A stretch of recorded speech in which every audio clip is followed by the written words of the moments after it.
Catch the spirit of the game, the Hastings Sidebusters. Throwing strikes, being efficient with our pitches, making those routine plays, and having a great approach at the plate. So just keeping things simple and just building up that team chemistry as much as possible, I think, will help you win some games.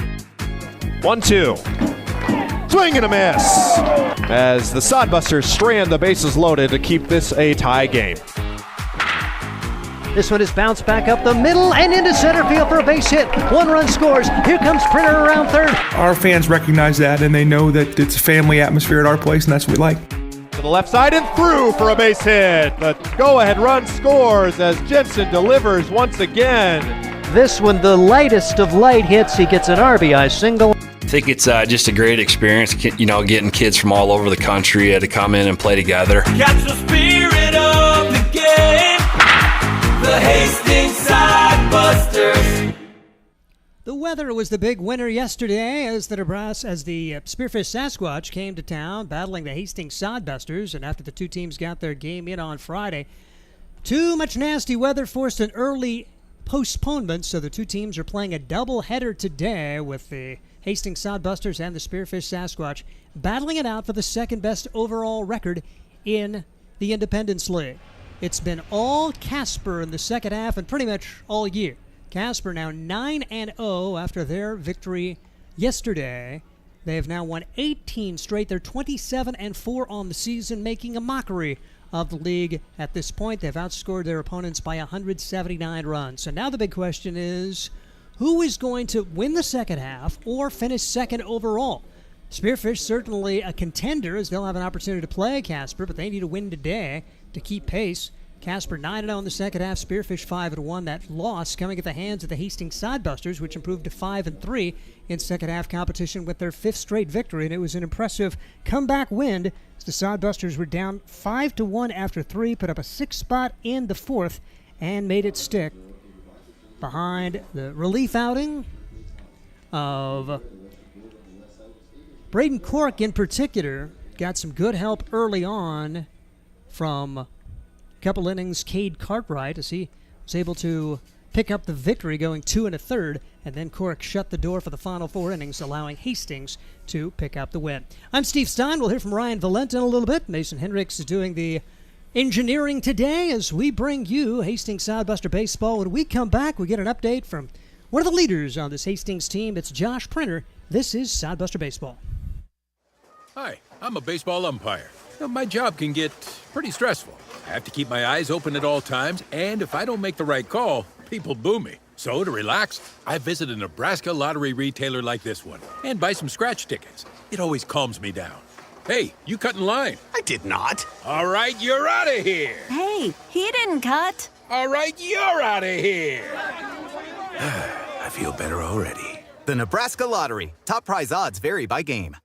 Dog Roll Patrol provides reliable and professional pet waste management services in the Hastings area. Hire Dog Roll Patrol today and spend more time enjoying your furry friends and less time cleaning up after them. Depending on your location and number of pets, Dog Roll Patrol will work with you to come up with a schedule that best fits your situation. Dog Roll Patrol takes great pride in their work. Family owned and operated out of Hastings. Get a free quote and details on the services at dogrollpatrol.com.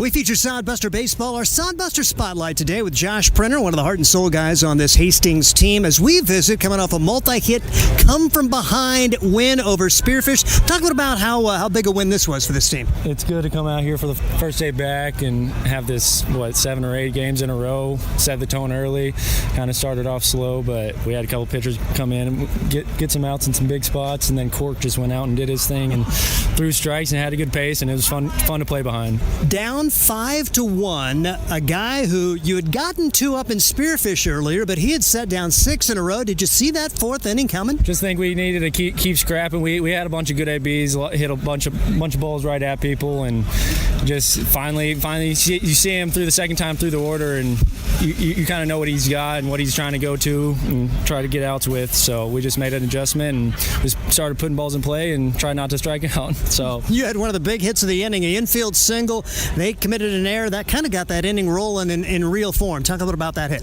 Oh, yeah. I mean, just try to put it in play. Didn't try to do too much. Had 2 strikes. Just try to put it in play with nobody out. Maybe if I can move him up. And then he took his time. He didn't. I thought he was going to step on third. He didn't. And then he threw across, and I beat it, and it got away. But that just kind of started that inning, like you said. They give you one mistake, you can kind of run with it from there. So.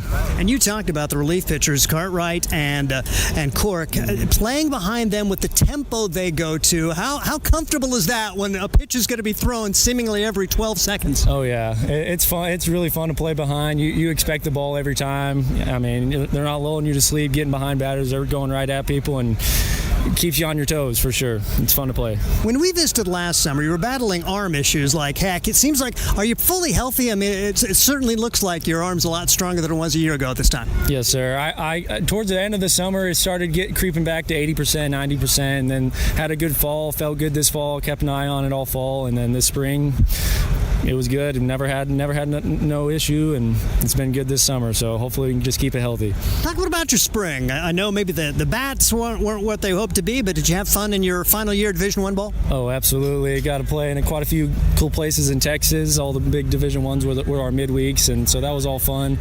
And yeah, I mean, just playing that level of baseball, it's always fun just to see if you can compete at that level. It's a good test. So baseball is a very humbling sport once you get to a certain point. And it's fun though. Give us details. What were some of the venues you got a chance to play in this year? I was in Texas, so we went to University of Texas, Texas A&M, Baylor, Rice, Houston, Sam Houston, a bunch of good places. We went and we actually upset Lafayette when they were ranked 17 at their place, which was a very hostile environment. That was a really fun game to play. We beat them 10-9. It was a nail-biter right down to the last pitch, but we ended up pulling it off. Maybe you would have had a chance to play one more year of baseball, but this summer may be it? I think I'm leaning towards that, yes, sir. I think I'm going to probably hang them up after this summer. I think I was going into this summer thinking that, knowing that. I didn't really tell anyone, but I think I'm going to end up. I got a good opportunity to go coach somewhere, and so I think I'm going to end up doing that instead. Does it make it more special knowing this is probably your last go around for real baseball? Oh yeah, it makes everything meaningful. It's sad, but just go out and play hard and just have fun. The biggest thing this summer for me is I wanted to have fun, go out the way I wanted to go out. Is this a group you can have fun with? Oh, absolutely, absolutely. We got people from all over the country.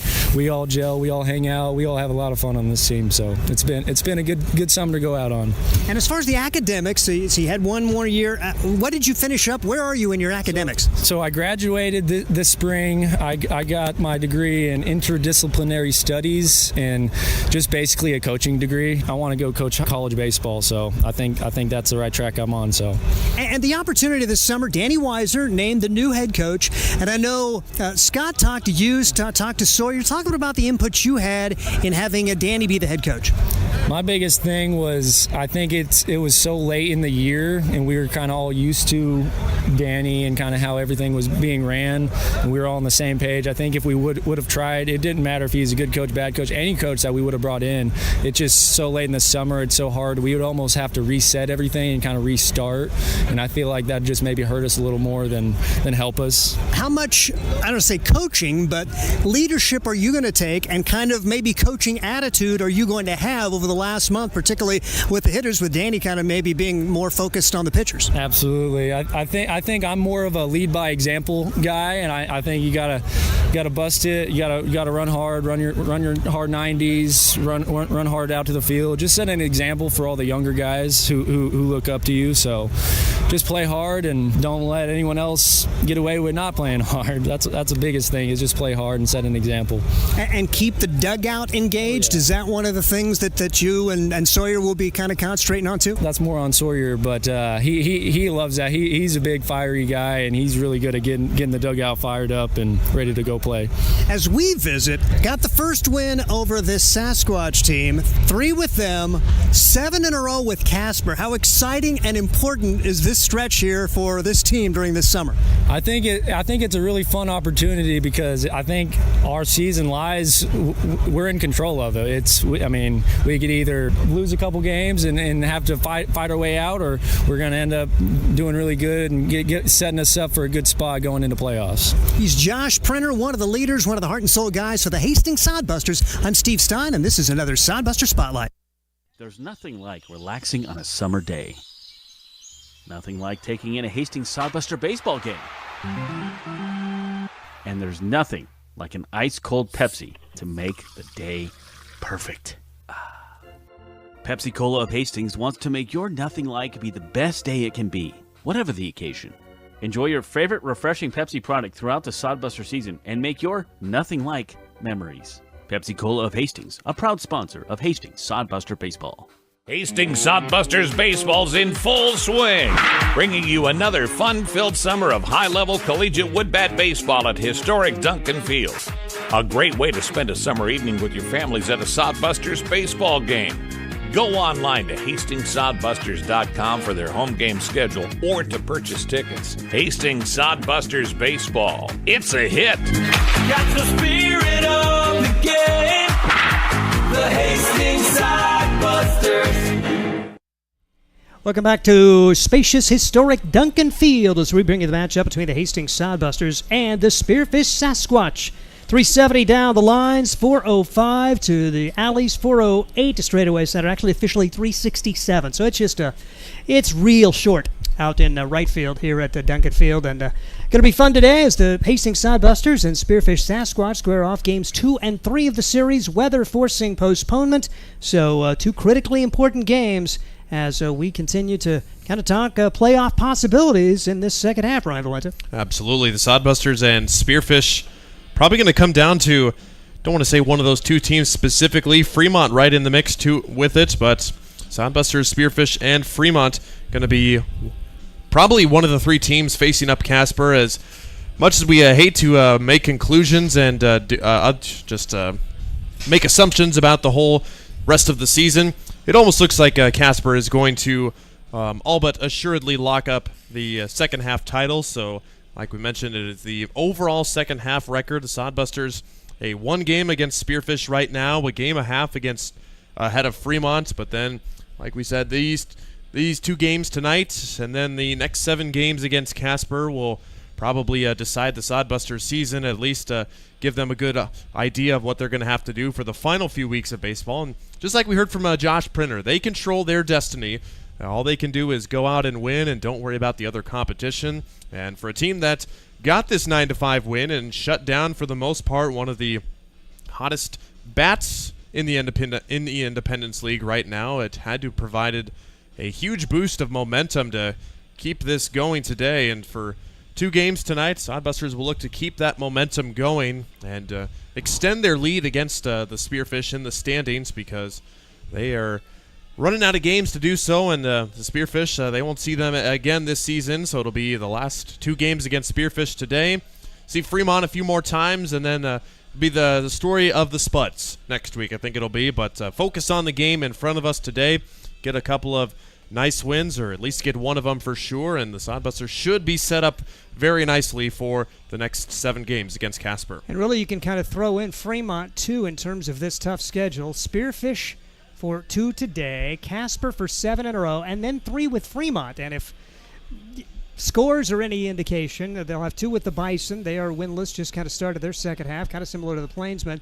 They've had their way with the Waukee for 3 games. And the Nebraska Prospects, feel for them, and that's going to be a sneaky 4-game series at the end of the year, because they're pretty good. They gave Casper 2 really good games and lost both of them, a 3-0 contest on Friday and lost 8-7 Saturday, so they are certainly capable of beating anybody, and so that's going to be a big series coming up at the end of the year. But you feel like the next 3 series in particular will tell us where the Sodbusters are going to be come the end of the year. Sodbusters coming into today 20-11, 5-3 in second half standings. They're an amazing 14-4 at home, just 6-7 on the road. Meanwhile, the Sasquatch 19-12 on the year, 5-1 of the second half. Had their 7-game win streak snapped on Friday by the Sodbusters, and kind of a different style. Sodbusters averaging 5.3 runs per ball game, giving up 4.7. Spearfish averaging almost 10 a game, 9.2 runs a contest, and giving up almost 7. So that's why the Sodbusters team batting average for the year at 244, while Spearfish is at 317. But the team ERA for the Sodbusters for the year is 4.4, and Spearfish at 5.41. The Sodbusters pitch it a little bit better. Spearfish hits it a lot better. But it's all about who's going to come out and try to close the door today, and that will be Nathan Massar for the Sodbusters here in the open. And before we preview Nathan as well, and like you mentioned, the Spearfish pitching it not the best, but hitting it pretty well, and their first time at Duncan Field in a couple of years. They didn't play here last year, so they kind of got their first taste of Duncan Field. Early on, they were really just hitting what they needed to do, hitting those soft little line drive singles and plugging them into gaps, and then later on in the game when Braden Cork came on, it was pretty much game over there as Cork mastered the Sasquatch lineup for the final 4 innings. But Sasquatch, they have to have a little bit of an idea of how that is going to go from now on, just kind of minimize their approach for a team that hits a lot of home runs and just has a lot of power. They will have to use that more small ball approach, those soft singles, maybe bunting a little bit more and stealing bases, which we didn't see Spearfish steal it all yesterday. So that's something maybe they could pull out of their hat. They're right up in line with the Sodbusters in stolen bases. But Nathan Massar, like you mentioned, Steve, going to be making his 6th start today, and all he has done at home is pitch very, very well, and all of his contests here seems to give the Sodbusters quality innings and or at least a quality start, even if he does give up a few runs. But he's got an electric arm, he's got some good breaking stuff to go behind it, and for a Spearfish team that doesn't strike out a ton, can use that to his advantage just to get some soft contact, and like I mentioned, playing at Duncan Field, let the fielders do the work and let the park hold the baseball. And interestingly enough, it is a rematch. This is the pitching matchup that we saw June 12th in Spearfish. Massar ended up taking the loss, and the winning pitcher that day was the starter for Spearfish as Cade Bleeker. With 5 innings, allowed only 1 run on 3 hits. He's been one of their dudes this year, 3-0 at 3.16 ERA, and a team that has an ERA in the mid-5s, that kind of jumps out at you. Not the strikeout picture that we saw with Russell Peterson, but certainly capable of throwing strikes and not making many mistakes. So the Sodbusters, kind of a tough matchup if you look at that particular aspect of it as the Sodbusters and Spearfish square off. Let's take it through the quality first starting lineup. First of all, for Hastings, leading off and playing second base is Drew Vega. Taylor Gill, welcome back to the Hastings Sodbusters. He is batting second, guy who played late for the Sodbusters a year ago. Sawyer Duddleston is in right field and batting third. Bryce Ronkin at third base, batting fourth. Josh Printer, the shortstop, batting fifth. It's Jack Borgman at first base, batting sixth. Tyler Welch, the DH, batting seventh. Matthias Kroll behind the plate and batting eighth, and Kyle Hiltbrandt is in center field, batting ninth. Nathan Massar on the mound for the Sodbusters. Once again, it's Vega, Gill, Duddleston, Ronkin, Printer, Borgman, Welsh, Kroll, Hiltbrand with Massar on the mound. And for the Spearfish Sasquatch, they will go with Daniel Cook in the shortstop position. Batting second will be their left fielder, Jordan Bowman. Then it's Kyle Finn playing first base and batting third. Seth Nelson, the DH, bats fourth. Benjamin Tate is playing third base and batting fifth. Micah Wallett in center field, batting sixth. Blaine Syme in right field, batting seventh. Matthew Gonzalez in right field and playing second base. And Jack Dempsey, the catcher, batting ninth. Mentioned the fact that their starting pitcher is Cade Bleeker. So once again, for the Spearfish Sasquatch, it's Cook, Bowman, Finn, Nelson, Tate, Wallett, Syme, Gonzalez, Dempsey, with Bleeker on the mound. Sodbusters under the direction of Danny Weiser. I guess we'll call him the head coach for this first game. They're going to stick with the same roles they've had here at home.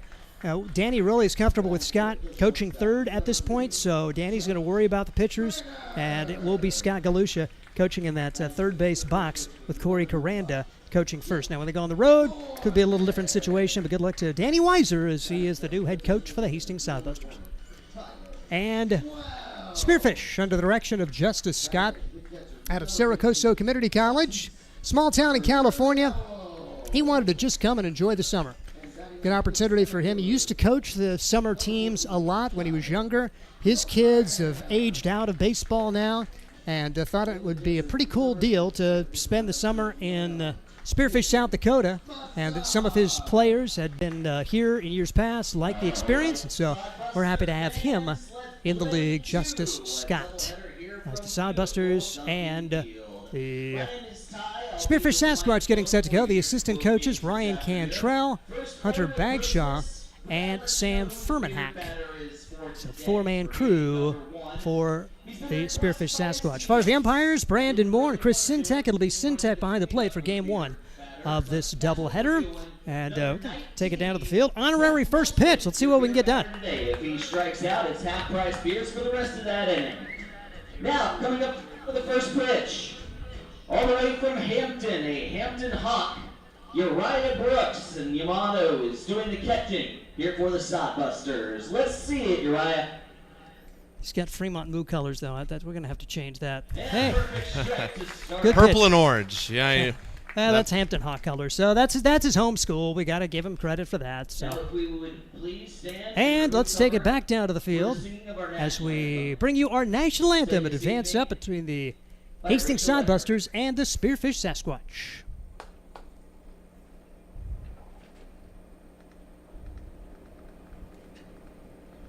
Oh, say, can you see by the dawn's early light what so proudly we hailed at the twilight's last gleaming, whose broad stripes and bright stars through the perilous fight o'er the ramparts we watched were so gallantly streaming, and the rocket's red glare, almost bursting in air, gave proof through the night that our flag was still there.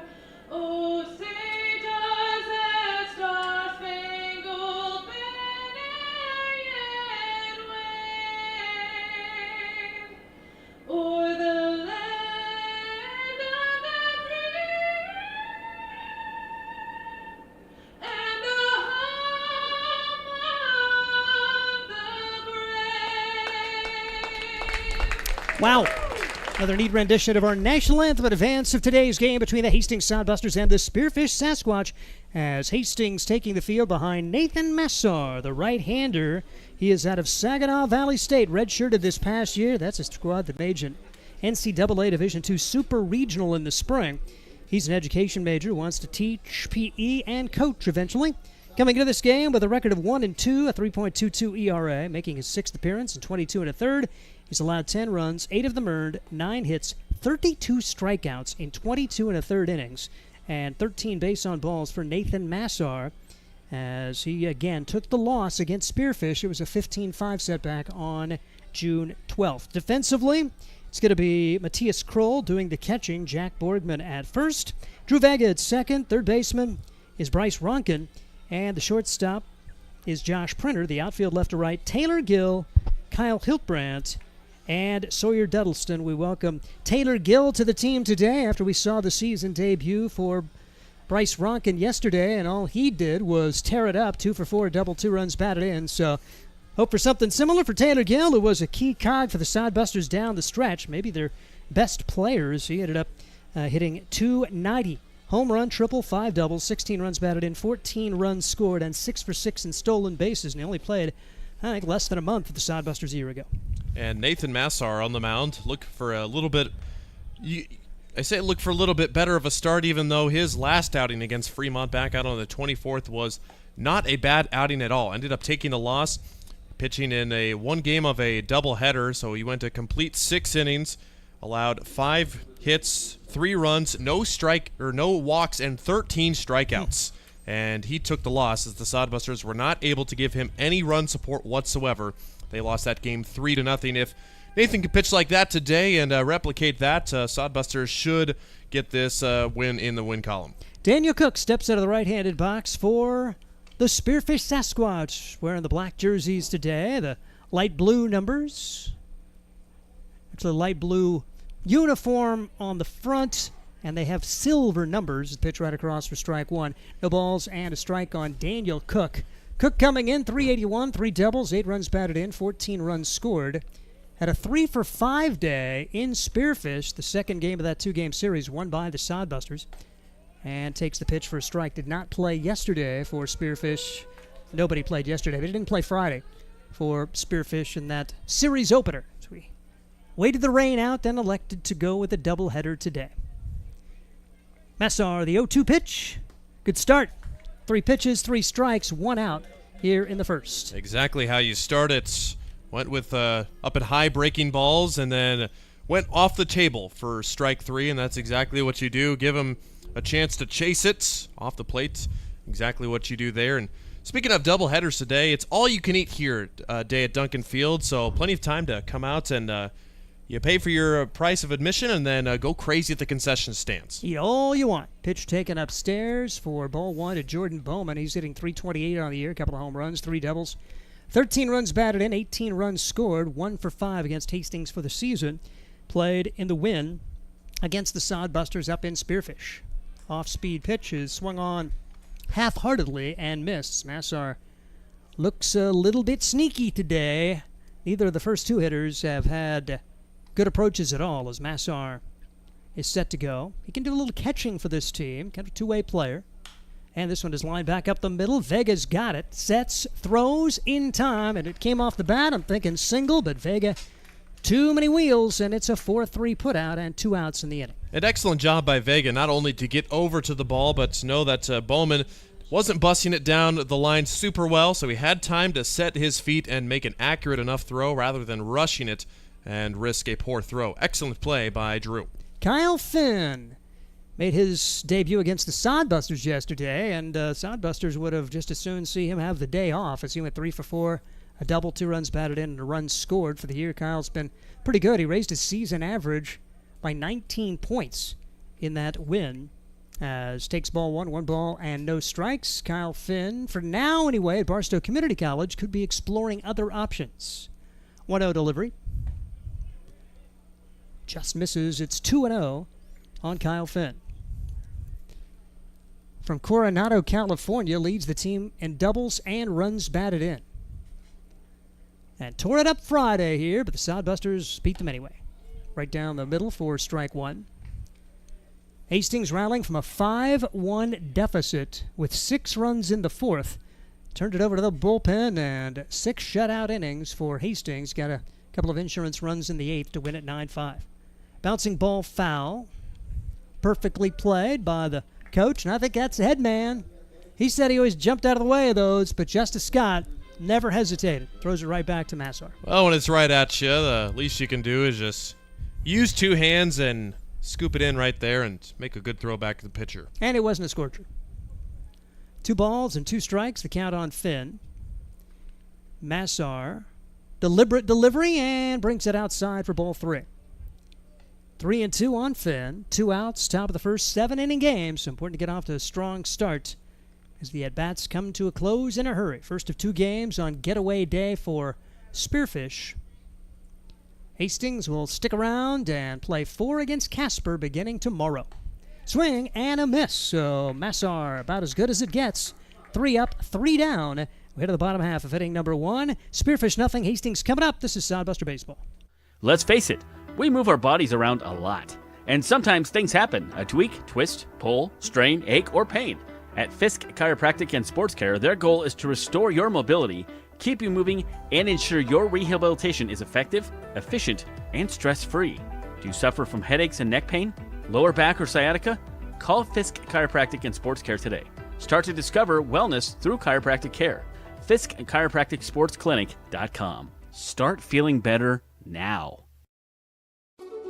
Hastings College has reimagined everything. As a sophomore, you'll spend part of a semester studying abroad, and they'll cover the cost. Recognizing it's a digital world and how you learn, they'll give you an iPad Pro and Apple Pencil, tools that'll help you engage, whether you're on campus or in Paris, plus internship opportunities and professors who mentor you. Hastings even provides books. At Hastings College, you'll go somewhere. Go to hastings.edu/discover for more. At some point. Who said baseball's not fun? Scott Galusha just has about as good a time with baseball as anybody, and he's got those, what are they called? Like big hats. And he's got a big hat coaching down at third. I'm not sure if that's within league stipulations, but looking good, Scott. That is that's kind of like the hats that pitchers use if they been concussed recently, if they don't want to have a ball thrown back or hit back at their head. So it's got a little bit of a protective padding in it. I'm not sure if that one has any protective padding in it. It might just be for show, but almost looks like a Green Bay Packer cheese head out from a far distance away. But Scott's definitely keeping the sun off of his face today. Cade Bleeker takes the hill, 3-0, a 3.16 ERA defensively for him. Jake Dempsey doing the catching. At first base, it's Kyle Finn. Second baseman is Matthew Gonzalez. At third base, Benjamin Tate. Shortstop is Daniel Cook. The outfield left to right, Jordan Bowman, Micah Wallett, and Lane Syme. And here comes Drew Vega. Continues to tear it up. Top of the order. Top batting average on the team at .350. Did have another hit. Only went 1 for 5, which is not his normal day. 1 for 5 with the run score, but kept that hitting streak going. And also leads the team with 16 stolen bases. And he's ahead in the count, 1-0. Bleeker brings it home. Outside, 2-0 on Drew Vega. Vega for the Hastings Sodbusters has been outstanding. For the homestand, going back to the doubleheader with the Plainsman, he is 3 for 9 coming into today. 2-0 delivery.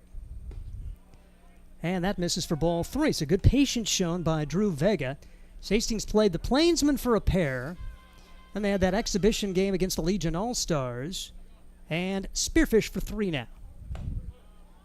Pitch is taken for ball 4. So good start here as Drew Vega's aboard. His speed, and Taylor Gill makes his Sodbuster debut as he steps into the left-handed box for the Hastings Sodbusters. Welcome back, Gilly, a mainstay at the second base and corner outfield positions last year. He was one of the guys who, almost like Drew Vega last year, seemed to get a hit in just about every game and made at least one sparkling defensive play every game as well. So 1 on, nobody out. Bottom of the first, no score. The pitch right across for strike 1 to Taylor Gill. As Gill played for the University of Ohio at 203 in the summer. Did have a couple of home runs and 3 doubles, knocked in 11, scored 12. Played in 13 games for the Bobcats after playing at Northeast Community College. He's a marketing major. Pitch outside for a ball, so just 1 strike thrown so far for Cade Bleeker. Bleeker's still trying to get his command. Meanwhile, Nathan Massar in command in the top of the first, striking out 2 of the 3 guys he faced. 2-0, and Bleeker comes set. Brings the pitch home and bounced to the right side. Second baseman's got it. Makes the tag, throws to first, double play. Smart there for Matthew Gonzalez just to tag Drew Vega. That made it a relatively easy double play as Taylor Gill out on the 4-3 twin killing. There's 2 outs. Nobody on for Sawyer Duddleston. Excellent play by Gonzalez there. And, you know, if you could stop time and go back and think there, the best play there would be Vega to start running backwards and at least get Gill to first base, but that's just too quick of a play and developing play to think about that. And with Vega's speed, you want to try and beat it anyway. That's it. I mean, Vega thinks he can beat any player and or throw, and so he's got that confidence. Sawyer Duddleston takes strike 1. Sawyer, 305 batting average, raised his batting average 10 points, now hitting .359 on the year. And has the top on-base percentage at .462 after going 2 for 3 in the matchup on Friday night. He knocked in a run. Takes this pitch over for a strike. Mutters something to himself and down to the count. 1 ball and 2 strikes. Against Spearfish this year, 5 out of 9. Watches this one go by for ball 2. 2-2 the count on Sawyer Duddleston. He's 4 for 10 in the homestand so far. Like most of the Sodbusters, hitting better at home than on the road. Just misses outside. Bleeker was heading for the dugout. He'll have to throw a 3-2 pitch now. Bleeker, one of the top pitchers on this team, an ERA at 3.16. Kind of stands out when the team ERA is 5.41. 3-2 pitch, high hard one, and Duddleston couldn't lay off. He's the first strikeout victim of Cade Bleeker. And the Sodbusters send the minimum to the plate here in the first. After one, no score, Spearfish and Hastings. This is Sodbuster Baseball.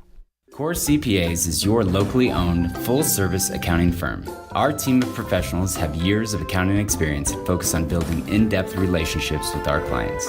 Our comprehensive and customized solutions are tailored to your specific needs. We pride ourselves in our commitment to integrity, objectivity, and professionalism. At Core CPAs, we provide tax services, payroll, bookkeeping, assurance and financial reporting, and much more. Visit our website at corecpas.us. Blue Fork Kitchen features elevated comfort food in a family-friendly, fast casual environment.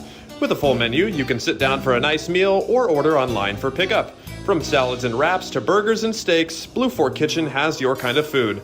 Open Tuesday through Thursday, 11 to 9 p.m., and Friday and Saturday, 11 to 10 p.m., with a special brunch buffet Sunday from 9 to 2 p.m.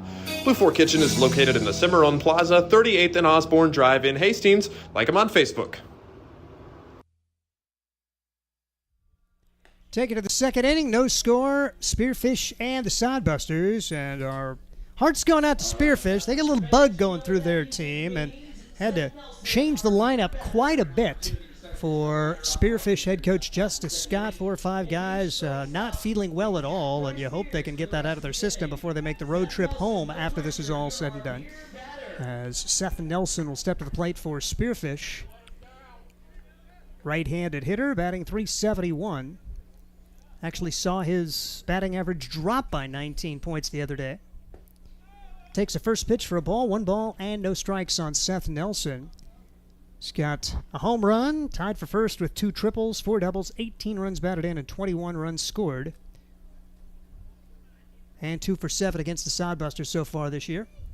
1-0 delivery. Hits this one pretty hard. The left center field gap. Nobody's going to get there. And rounding first, heading for second, will be Nelson. And he's not stopping.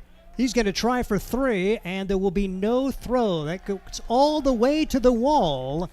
And Nelson will get his 3rd triple of the year to take over the team lead. As a left-handed hitter, one thing you rarely expect is for that hitter to go the opposite way and perfectly plug it into the left center field gap. Nelson had enough wheels to get to 3rd on that 101-mile-per-hour swing off the wood. So Massar trying to minimize, and at this point the Sodbusters will concede a run on a grounder to a middle infielder. The corner infielders are even with the bag. No balls and a strike on Benjamin Tate.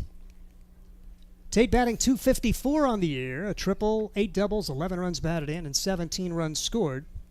Did have a multi-hit game in their 10-9 loss to Hastings back on June 13th. 1-1 the count now on Tate. Runner at 3rd, nobody out. The guy who's been a really good strikeout guy this year, Massar, could use one right here. 1-1 delivery. Outside into the screen, and Spearfish is going to take the lead on a wild pitch. So Nelson, a triple, comes home, and 1-0. Spearfish strikes first. Yeah, usually if you go over and try and traditionally block that as a catcher, you can make that, but that one just too far in front of the plate. Just have to really guess where that ball's coming in there, so can't discredit Matthias Kroll just for throwing the glove at it there. Benjamin Tate out of East Central University, from Keller, Texas. A lot of Texans on this Spearfish team, and we will see a ton of Texans on Casper coming in tomorrow. Their head coach is from Texas, and they have loaded up on Lone Star State products. 3-1 the count. Massar takes his time, winds, and delivers. Ball 4. So the first 2 have reached for Spearfish here in inning number 2, a triple and a walk. 1-0, and Spearfish looking for more. Now we'll bring to the plate Micah Wallette. Wallette out of Westcliff University from Marina Del Rey, California. 225 on the year with 7 RBIs, 11 runs scored. 3 for 3 in stolen bases this year. He's 0 for 3 against Hastings this season. Was a starter in the 15-5 win in Spearfish back in mid-June. Pitch right at the letters for a strike. No balls and a strike on Micah Wallette. Wallette did not play on Friday. So the lineup looks quite a bit different for Spearfish today as they come in at 19-12. Hastings 20-11, taking over the overall second best record for both halves in the standings. This one lofted high in the air, right field, long run for Sawyer Duddleston. He will make it as he gets a little dirty, gets to the turf there. We saw him end the game on a full-out dive. Just wanted to make sure he caught that one. A fly out to right, one on, one out now for the Spearfish Sasquatch and Lane Sign. Good read by Sawyer, getting to it and not only catching it, but making it look relatively easy and keep that runner at first. Lane Syme steps to the plate now. Syme had a multi-hit game in his only appearance against the Sodbusters back on June 13th. Runner goes. Pitch taken outside for a ball. Throw down to second. Not going to be in time and nearly oversliding the bag, but hanging on was Benjamin Tate as he in scoring position now with his fourth stolen base of the year. So Lane Syme ahead in the count, 1 ball and no strikes. Syme out of Montana State Billings. He's from Great Falls, Montana. 2 for 5, a double, an RBI, and a run scored in the Sodbusters' crazy 10-9 win on June 13th. Pitch is in the turf, and Matthias Kroll can't keep it in front. The second wild pitch of the inning, and now any old ground ball, Spearfish can get a second run home. Saw Seth Nelson triple and come home on the first wild pitch. Now a walk, a stolen base, a wild pitch, and Massar has to bear down here or fall behind 2-0. 2-0 the count on Lane Syme. Standing in the right-handed box, Massar. Cut and brings it home. And this one is popped up. Foul territory. No problem there on the infield in foul territory. Grabbing at Jack Boardman for a big second out of the inning. F3 makes it 2 outs and 1 on for Matthew Gonzalez. You said a big second out, and really after that wild pitch that scored Nelson earlier in the game, looked like Massar just lost a little bit of his mojo there, not being able to locate his pitches as well. And now knowing that he's 1 pitch away, hopefully he can restore that and get this final out and limit it to the 1 run.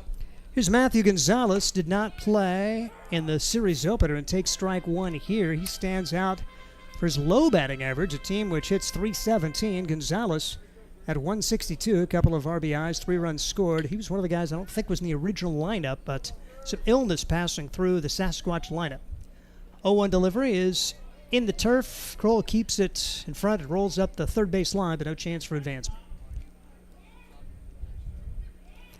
Gonzalez, right-handed, hitting second baseman for the Spearfish Sasquatch. Last year they went 27-29, 4-1 against Hastings, all the games played in Spearfish. 1-1 delivery. Upstairs for ball 2. 2-1 the count on Gonzalez. 2 years ago, that was quite a Sasquatch squad. They ended up winning the division championship. Went 46-21 and lost to Souris Valley for the Expedition League title. 2-1 the count. And the pitch. Fouled straight back, 2-2. Massar trying to survive this second inning with only 1 run allowed. The leadoff triple from Seth Nelson cashed in on a wild pitch. They've had Benjamin Tate walk, take second, and advance on a wild pitch. He's down there at third as the Sasquatch trying to steal another run here in the second. Massar. Out of the stretch, and the 2-2 pitch. Swing and a miss. Gets his third strikeout of the game. And after all of that, he allows 1 run on 1 hit. 1 man left. We're at the bottom of the second. It's Spearfish 1, Hastings nothing. This is Sodbuster Baseball. Sodbuster Baseball is sponsored by Jerry Spady Chevrolet GMC. It's one of the many ways Jerry and Greg Spady, along with their families and employees, have proudly embraced a passion for giving back to the community. The folks at Jerry Spady Chevrolet GMC realize the importance of enriching and improving the lives of their neighbors. They've accomplished this through philanthropy and active personal involvement. Featuring the top new and used inventory in the region and a certified service department, Jerry Spady Chevrolet GMC, 2750 Osborne Drive East in Hastings, or at spady.com.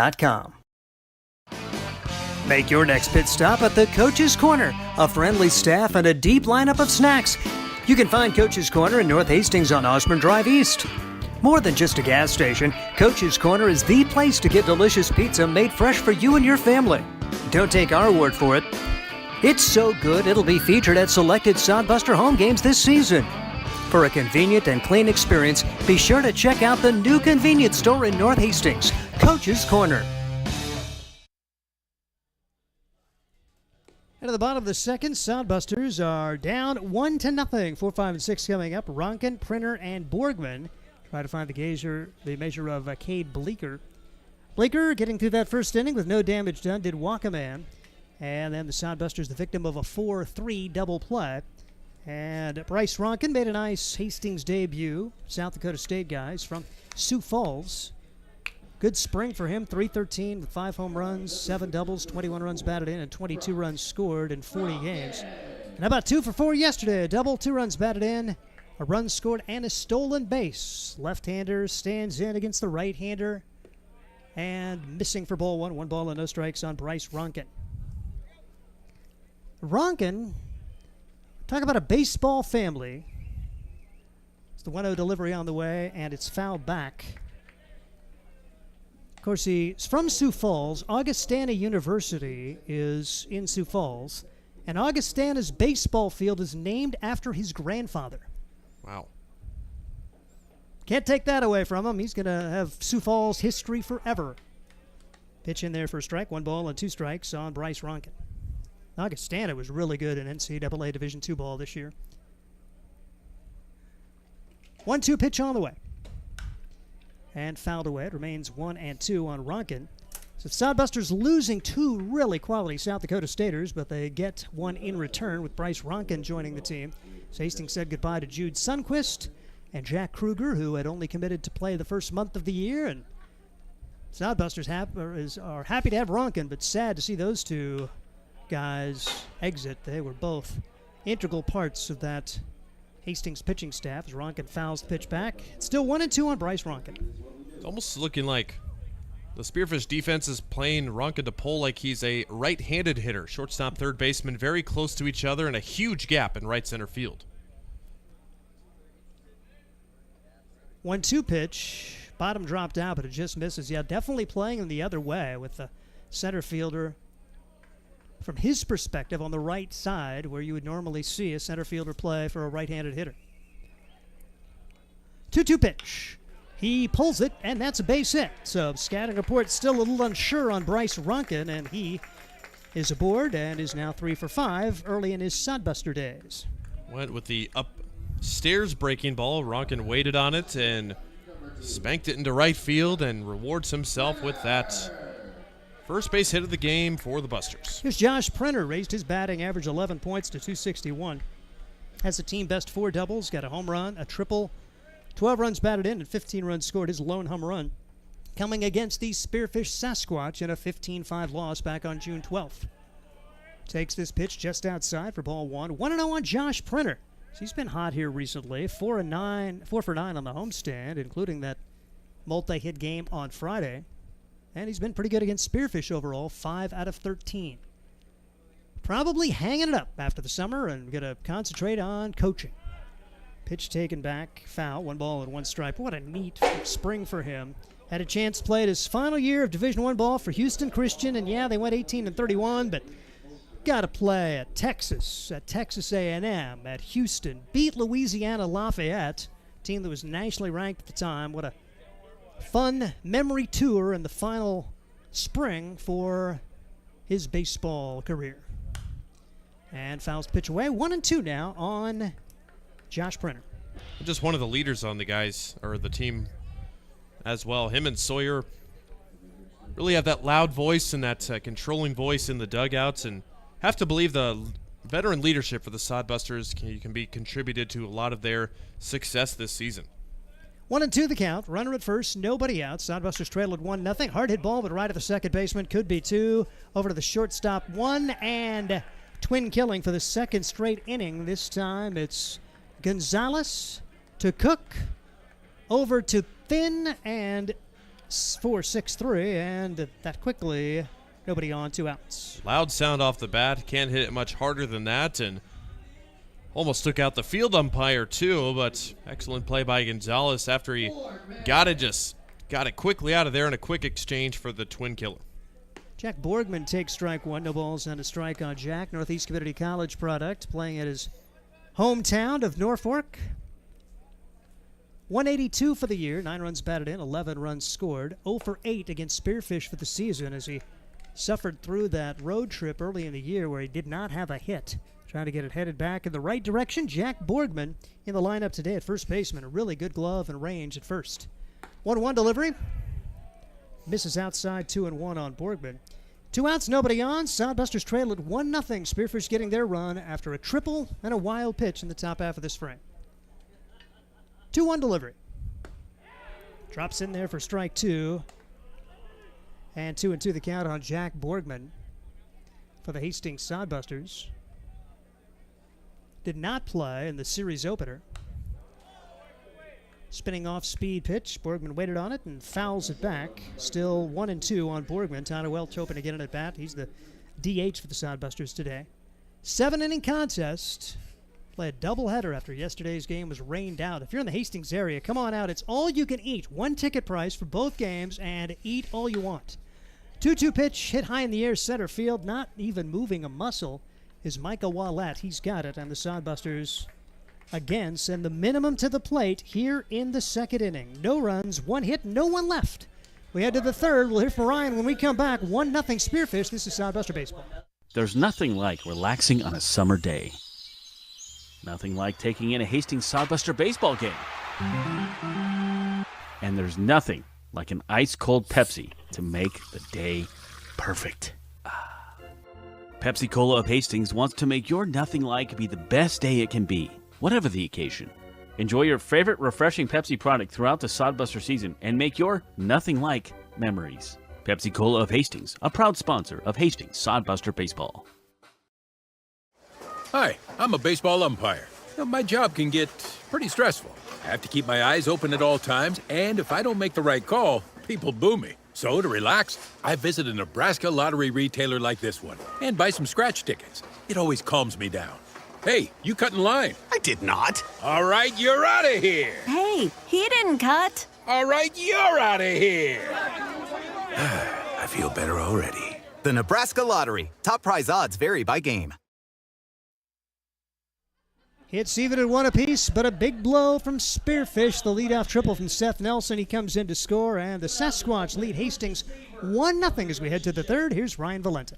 Thank you, Steve. Still plenty of baseball left to be played overall today and in this game. 5 innings to go in this 7-inning doubleheader. Nathan Massar will try to put up a 0. He did that pretty easily in the first inning, and second inning just gave him a little bit of troubles. But he's got the 9 1-2 hitters due up to face him. See what our Saginaw Valley State blood can get accomplished in this third inning. Jake Dempsey is the first batter for the Spearfish Sasquatch. He is a McKinney, Texas native and one of the literal Sasquatches on the team, standing at 6'6" in the right-handed batter's box. He had yesterday off and has not seen playing time against the Sodbusters yet this year. First pitch from Nathan Massar is a breaking ball for strike 1. It's 0-1. For the first batter of the top of the third inning. Pulled the hook again, and again coming up empty. It's 0-2. Dempsey hitting .357 on the year, but a very small sample size. He's just 5 for 14 with 1 double, 4 runs batted in. Massar's ahead in the count, 0-2. Went with the breaking ball that time and goes with it again. It's right there for strike 3, and Dempsey goes back to the dugout with the bat on his shoulder. That is a 4th strikeout for Nathan Massar, all of them on breaking balls so far. See a Massar feature 4-pitch mix, 4-seam fastball, a curveball, a slider, and a changeup. All strikeouts tonight have either been on the curveball or the slider.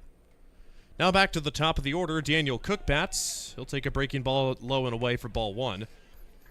Cook was the first of 4 strikeout victims for Massar the first time through the order. He struck out swinging to lead off the game. Massar, a slow windup, misses with the fastball, 2-0. Good velocity on Massar's fastball so far. It's been sitting in the upper 80s. Touched as high as 89 so far, and the breaking ball in the middle to upper 70s.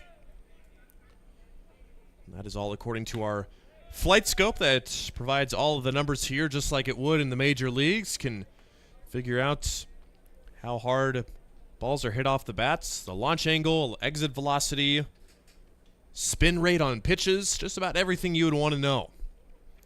It's now 3-0, and Massar pumps in a get-me-over fastball for strike one. Massar's had plenty of time off and has high pitch counts in all of his outings so far. Ground ball, Borgman slides, loses it, feeds Massar covering, but he will not win the race as the ball is thrown away.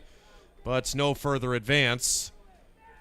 Got to assume that would be an infield single there. Borgman had it, lost it, and then the speedy Daniel Cook wins the race to the bag, and it will be scored an infield hit.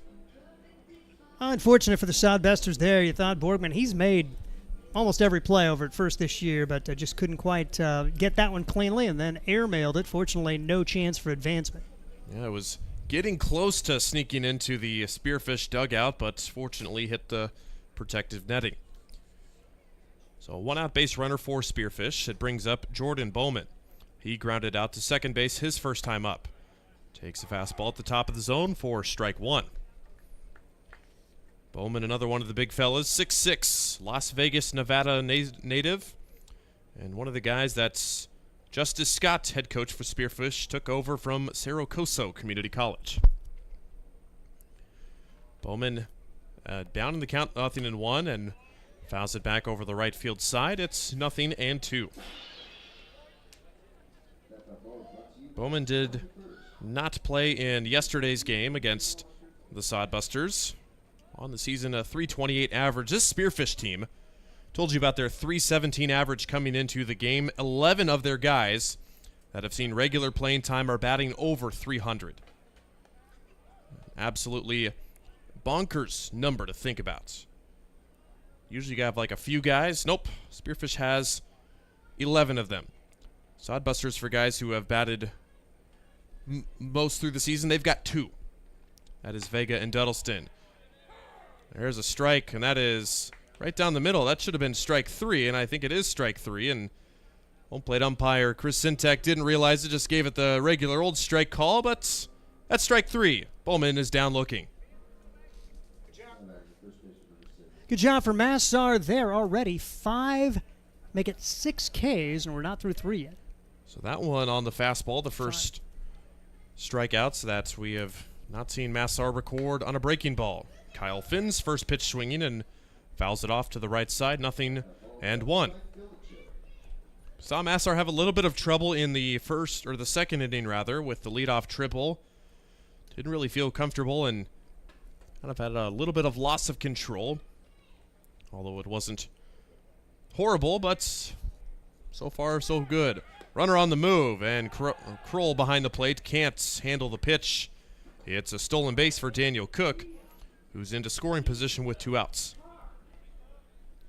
So Finn will resume with a 1-1 count. He struck out swinging in the first inning.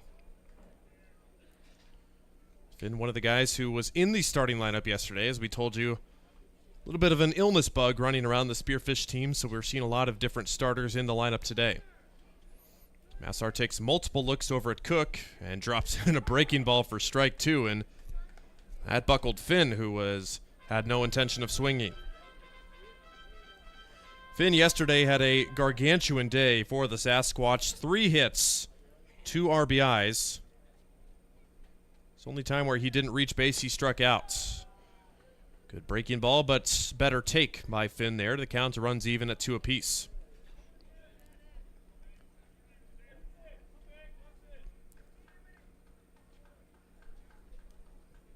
Kyle Finn, as a hitter this year, improved his average to .337 last night. Improved his batting average by almost 20 points. 2-2 pitch. Breaking ball swung on and missed. Actually foul tipped into the glove, and Massar gets another punch out. He ends up striking out 3 in the inning. after the one-out single. No runs, 1 hit, and 1 left for the Spearfish. It's still a 1-0 game with the Sodbusters looking to get on the board. Hastings Sodbusters baseball's in full swing, bringing you another fun-filled summer of high-level collegiate woodbat baseball at historic Duncan Field. A great way to spend a summer evening with your families at a Sodbusters baseball game. Go online to HastingsSodbusters.com for their home game schedule or to purchase tickets. Hastings Sodbusters baseball. It's a hit. Got the spirit of the game. The Hastings Sodbusters. Dog Roll Patrol provides reliable and professional pet waste management services in the Hastings area.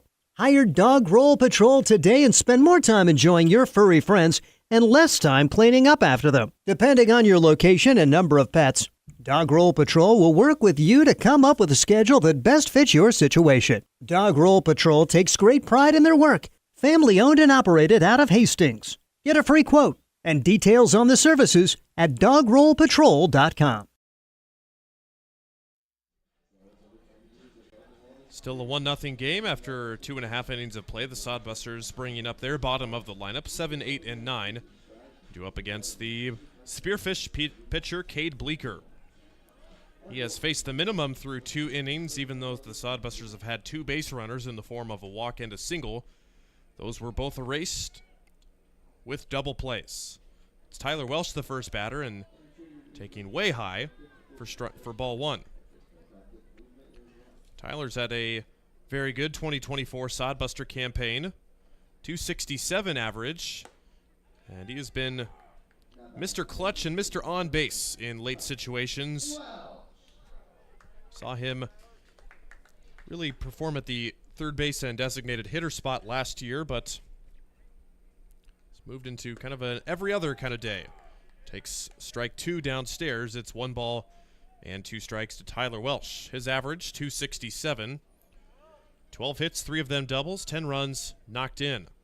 Spent 3 seasons with Hastings College, so knows this field very well. In 3 seasons with the Broncos, a 260 average. He's spent 3 seasons. His spring season last year was a 260 average, so right around what he was there. 2-2, and that's fouled out of play, and Welsh stays alive. Wind's not a super big factor today, and we also have the lights on here at Duncan Field for some reason, with the sun just as bright here. 2-2 pitch to Welsh. It's nowhere close, in front of the plate actually, and Bleeker's missed with a couple of bad ones, and it's probably about the 4th time he's done that today, so that breaking ball has given him a little bit of troubles. High 60, low 70s on the breaking ball from Bleeker, and about the low 80s for his fastball range. It's the fastball this time, but it misses upstairs, and for the 3rd consecutive inning, the Sodbusters have a leadoff base runner. First time he got to a 3-ball count, and he ends up walking the guy. Now, Sodbusters just don't hit into a double play. See what happens. So 2nd walk of the day for Bleeker as he walked Vega to lead off the game. And the 3rd base runner. And yes, like Steve said, just put it, if it is on the ground, at least not right at somebody. So that is exactly what the Sasquatch have done in the past 2 innings. Crowell's showing bunt. Pretty good one, and the only play will be at first. Successful sacrifice bunt for Matthias Kroll, and Welsh advances to 2nd with 1 out. Bunting has been an issue for this Sodbuster team, so good to see Matthias get one down, and we'll see what they can get done with a guy who basically is a leadoff hitter batting in the 9 spot, Kyle Hiltbrand. Kyle Hiltbrand, he has been pretty much around the 8 and 9 hole pretty much all season, and last summer for the Sodbusters, kind of a middle of the lineup type of guy. But we know he likes to swing early. See what he does, but that one well off the plate for Bleeker. It's 1 ball and no strikes. Kyle's just appearing in his 10th game this summer, just like he did last summer. Got here in the middle of the season as his college was finishing up play. Western Oregon was where he went, although he did not receive much playing time there, and looking for his next opportunity.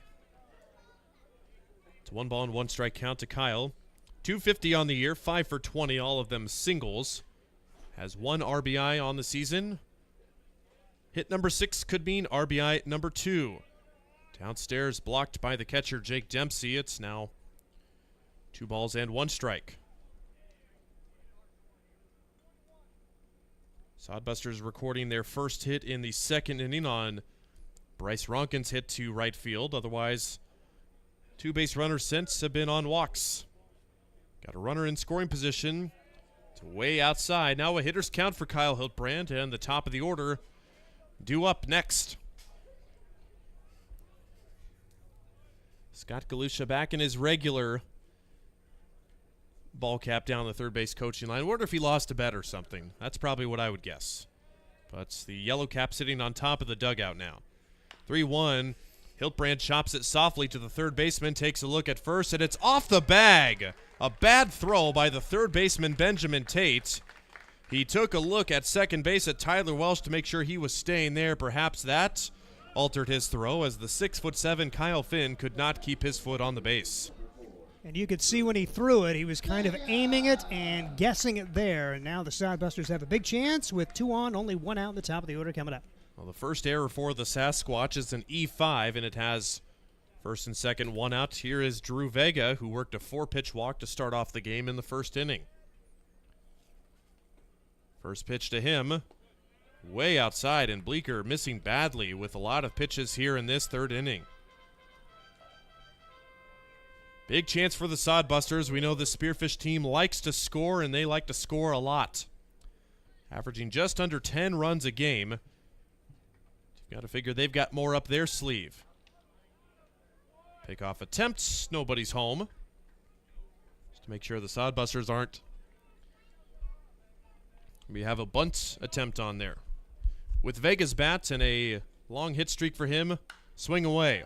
Instead, he pops it up on the infield. The infield fly rule is called, and Finn catches it for the second out of the inning, and the runners will have to stay put. So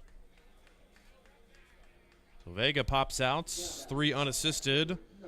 It's still first and second. And Taylor Gill will be called upon to get 1 or maybe both of those runs home. Saw Bryce Ronkin get a couple of hits and an RBI in his Sodbuster debut yesterday. Looking for Taylor to follow suit here. And he just might. He plugs the gap in right center field. It'll score 1 for sure. Gill on his way to second, and here comes Kyle around third. And he will score. Gill on his way to third. He's in there. Welcome back to Hastings, Taylor Gill. A 2-run hit, and the Busters have the lead in the third inning. Second guy this week who didn't want a triple. He stopped at second and then realized, hey, that's a long way out there, and he was able to hustle down to third and beat the throw. So at big extra base there, and a lot of things can happen with a runner at third and 2 outs.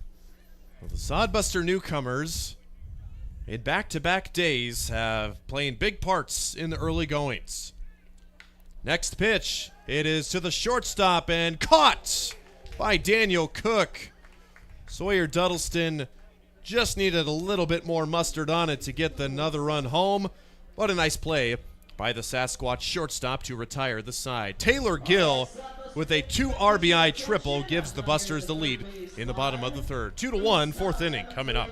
Core CPAs is your locally owned, full-service accounting firm. Our team of professionals have years of accounting experience and focus on building in-depth relationships with our clients. Our comprehensive and customized solutions are tailored to your specific needs. We pride ourselves in our commitment to integrity, objectivity, and professionalism. At Core CPAs, we provide tax services, payroll, bookkeeping, assurance and financial reporting, and much more. Visit our website at corecpas.us. Let's face it, we move our bodies around a lot. And sometimes things happen. A tweak, twist, pull, strain, ache, or pain. At Fisk Chiropractic and Sports Care, their goal is to restore your mobility, keep you moving, and ensure your rehabilitation is effective, efficient, and stress-free. Do you suffer from headaches and neck pain, lower back or sciatica? Call Fisk Chiropractic and Sports Care today. Start to discover wellness through chiropractic care. FiskChiropracticSportsClinic.com. Start feeling better now.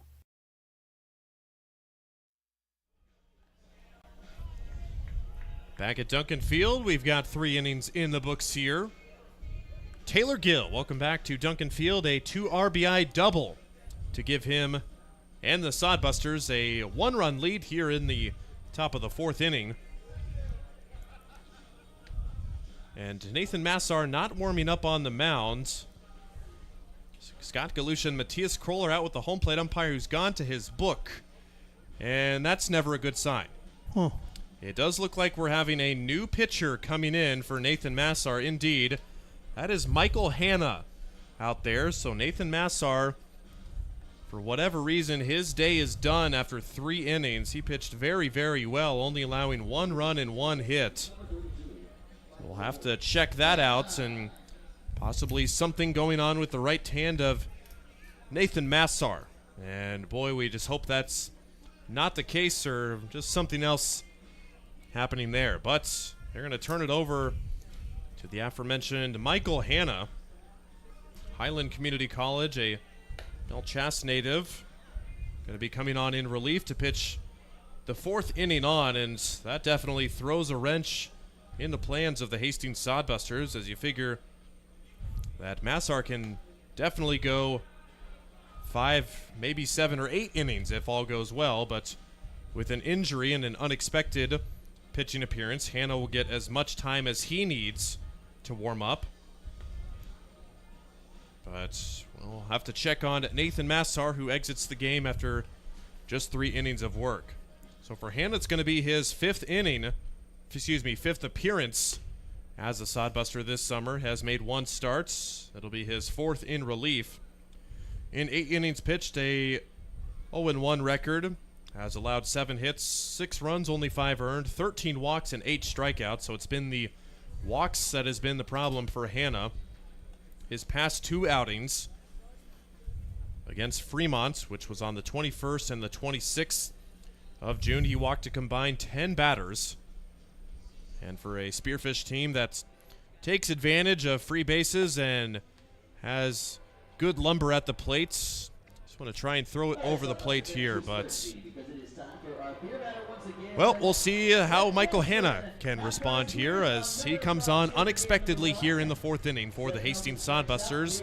And for the Sasquatch, it's 4, 5, and 6 due up. Seth Nelson will lead it off.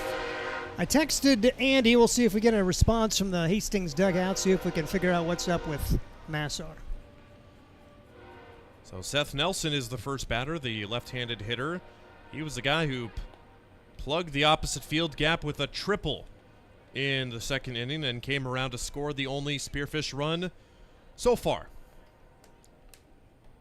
But for Spearfish, they scored a bounty of runs in just about every game they have played as of recent.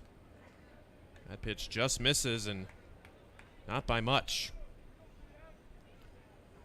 In fact, before the Sodbusters' 9-5 win on Friday, the Sasquatch had scored at least 10 runs in their past 6 games before that, including a 26-run performance against the Plainsmen. Hard ground ball over to Borgman, and he gets over. Hanna forgot to cover, but no harm, no foul, as Borgman wins the race to first base. That's why yesterday was so impressive for Cade Cartwright and for Braden Cork to really shut the door after it looked like Spearfish was kind of rolling. I think they only had 1 hit after the 3rd. They had 5 runs, 7 hits the first 3 innings, and we're thinking they're going to get double digits again. But the bullpen was tremendous yesterday for Hastings. We'll see if Michael Hanna and co. can follow suit. He retires the leadoff batter he faces and gets a big swing and a miss from Benjamin Tate, who comes up empty. Yeah, after Wabick made the start on Friday, and the bullpen of Cade Cartwright, Braden Cork, lights out the rest of the way through. Official report from Andy down in the dugout say Nathan's elbow was feeling a little stiff, and they pulled him just as a precautionary move, not to further aggravate anything. So Massar will hopefully be able to make his next scheduled starts.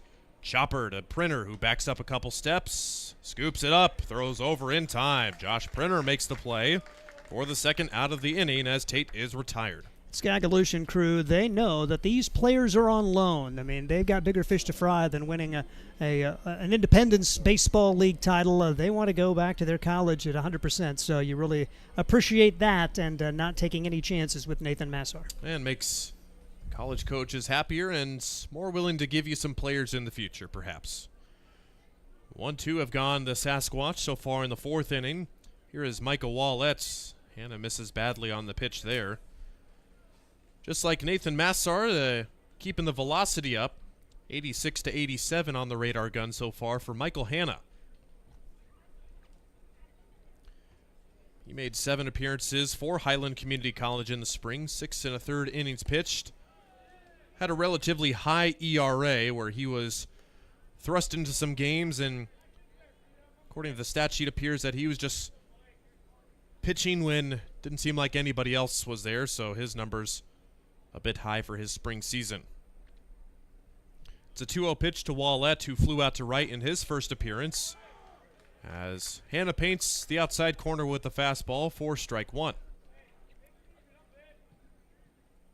First 2 have been retired this inning. Still just 1 hit for Spearfish so far. 2-1. Heater right there again. Strike 2. And Wallett down to his last strike. Almost his batting stance almost reminds me of a more vertical Gary Sheffield. No, Sheffield had that big bat waggle and kind of tilted it forwards a little bit. Holds that thing really far behind his head, and his hands really far behind his head as well. Ground ball to the second baseman, Drew Vega. Gobbles it up, throws over. 1-2-3 inning for the Sodbusters and Michael Hanna, who hold a 2-1 lead, looking for more in the bottom of the fourth after this. Hi, I'm a baseball umpire. My job can get pretty stressful. I have to keep my eyes open at all times, and if I don't make the right call, people boo me. So to relax, I visit a Nebraska lottery retailer like this one and buy some scratch tickets. It always calms me down. Hey, you cut in line. I did not. All right, you're out of here. Hey, he didn't cut. All right, you're out of here. I feel better already. The Nebraska Lottery. Top prize odds vary by game. Blue Fork Kitchen features elevated comfort food in a family-friendly, fast casual environment. With a full menu, you can sit down for a nice meal or order online for pickup. From salads and wraps to burgers and steaks, Blue Fork Kitchen has your kind of food. Open Tuesday through Thursday, 11 to 9 p.m., and Friday and Saturday, 11 to 10 p.m., with a special brunch buffet Sunday from 9 to 2 p.m. Blue Fork Kitchen is located in the Cimarron Plaza, 38th and Osborne Drive in Hastings. Like them on Facebook.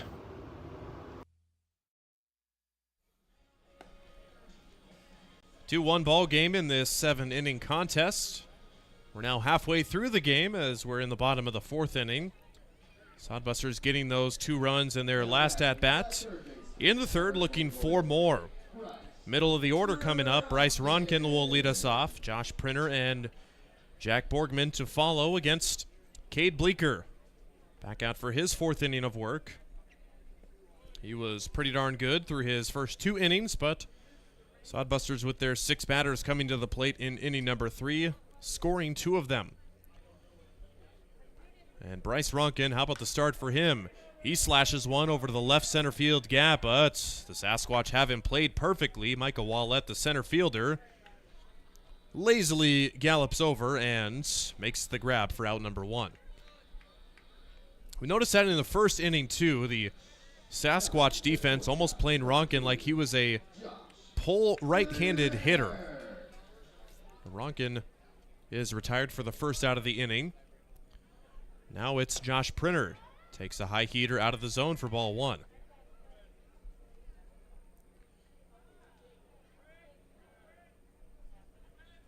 Next pitch. Wave and a miss. Printer goes after a pitch out of the zone. Count evens at 1 apiece. Bleeker now just over 50 pitches on his outing today. And Bleeker's just making his 7th start of the season, has also been used as a reliever as well. Generous outside corner called on the breaking ball for strike 2. Button is in 3 starts, 4 starts. He's thrown over 74 pitches. Printer just gets a piece of the high breaking ball.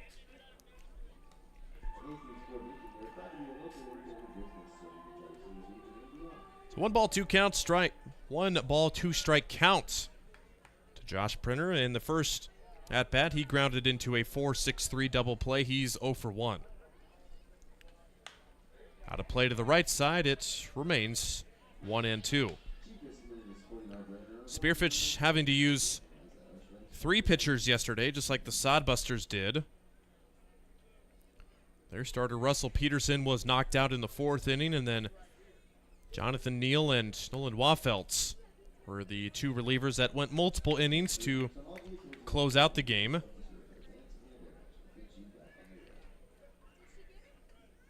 Arms relatively rested for the most part, but Sodbusters will be out without 3 of their pitchers for at least today and perhaps tomorrow too.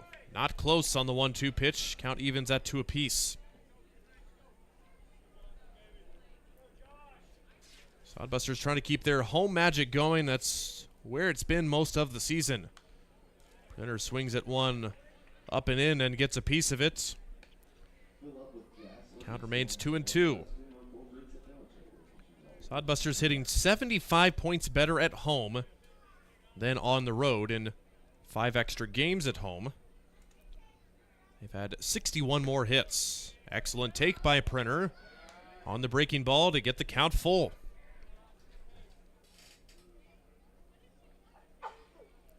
Sodbusters looking to get a 1-out base runner. It's grounded to short. Cook on the run, throws over. It's just in time. And Printer's retired for the 2nd out. I figure Spearfish is probably a little better shape pitching-wise because they had 2 games washed away against the Prospects. They were down 1-0 early on July 2nd, got rained out on the 3rd, didn't play on the 4th. So just 1 game since the 1st. Meanwhile, the Sodbusters, they only had the 4th of July off, but they've been pretty much go, go, go ever since then. Had 2 games off, the 27th and 28th of June. Then just that 1 day off, and that's going to be the only day they're going to get off until the 15th of this month. Jack Borgman is quickly down in the count 0-2 and takes the breaking ball outside for ball 1. Borgman started off the year so hot, but that road trip, the first big road trip of the Sodbusters, just something switched off, and Borgman really hasn't been able to get hot per se since. 2 misses for Bleecker, gets the count even at 2 apiece. High and tight fastball, and that misses.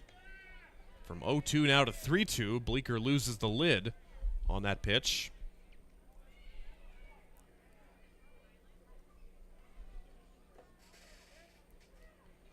We're set to bring the payoff now.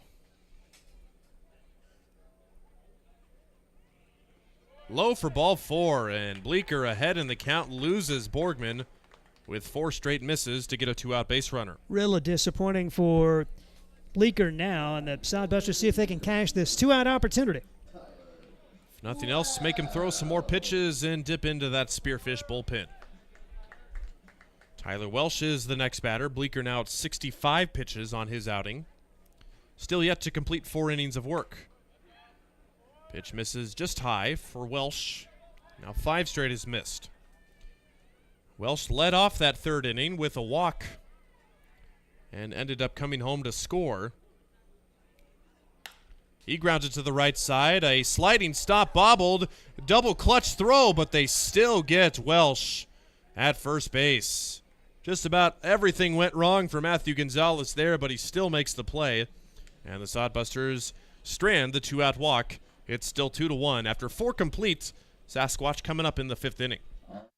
Core CPAs is your locally owned, full-service accounting firm. Our team of professionals have years of accounting experience and focus on building in-depth relationships with our clients. Our comprehensive and customized solutions are tailored to your specific needs. We pride ourselves in our commitment to integrity, objectivity, and professionalism. At Core CPAs, we provide tax services, payroll, bookkeeping, assurance and financial reporting, and much more. Visit our website at corecpas.us. Let's face it, we move our bodies around a lot. And sometimes things happen, a tweak, twist, pull, strain, ache, or pain.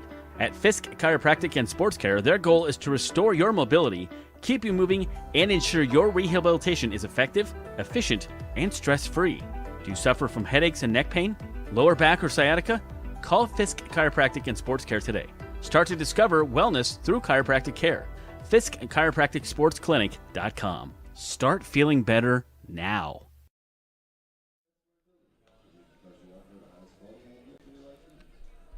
4 innings completed Duncan Field, where we head to inning number 5. 3 more innings left in this one, where we'll have our first game of the series, first game of the day. Then we'll play game number 2. About 20 to 30 minutes after this one, Sodbusters and Spearfish getting rained out last night, so making up that game with a 7-inning doubleheader before we say farewell to the Sasquatch for the season. These two teams will not match up for the rest of the Independence League season. Michael Hanna's back out on the mounds. To start his second full inning of work, he came on in a pinch to start the last inning, as got word that Nathan Massar's elbow not necessarily giving him troubles, but feeling a little tight, so the Sodbusters taking him out for precautionary reasons, but still got 3 innings out of him. And we know Hanna can go multiple innings, and if he pitches like he did in the 4th inning, could have a couple of innings for him. High and tight for ball 1 to the bottom of the order for the Spearfish Sasquatch. Lane Syme, Matthew Gonzalez, Jake Dempsey due up.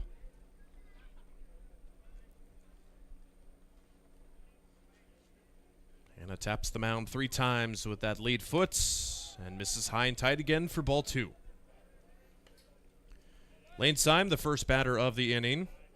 In his first at-bat, he fouled out to Jack Borgman at first base.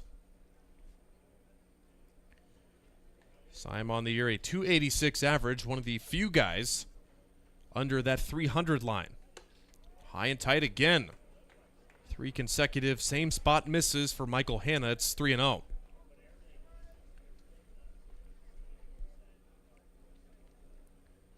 Wind blowing out in the outfield from right to left field today. Here at All You Can Eat Day at Duncan Field. High for ball 4, a 4-pitch walk, the first walk for Hanna. We told you about his issue with walks over the past few games. We'll try and limit that this inning. A couple of guys are getting loose. Adam DeBoer, and interestingly enough, Alexiel Delgado is out there stretching. Ooh. Maybe we could see his pitching debut for the Hastings Sodbusters. Like you mentioned, the Sodbusters burned 3 pitchers yesterday that cannot pitch today. It'll be all hands on deck, and just hoping that Hanna can at least give you 2 innings, maybe 3, and just leave you for 1 final inning in the 7th. Matthew Gonzalez bats. He struck out in his first plate appearance, and he has struggled this year. Takes strike 1, just 162 for a batting average for Matthew Gonzalez. 6 hits on the year, all singles, only 2 runs batted in. Then again, Spearfish having to go with some of their guys they're not normally going to, with an illness bug plaguing the team for today's game. Gonzalez down in the count, 0-2 on that hard foul ball. Spearfish finishing up their second time through the lineup. Got their 9-hole hitter due next. 0-2 from Hanna, way inside, misses. It's 1-2. If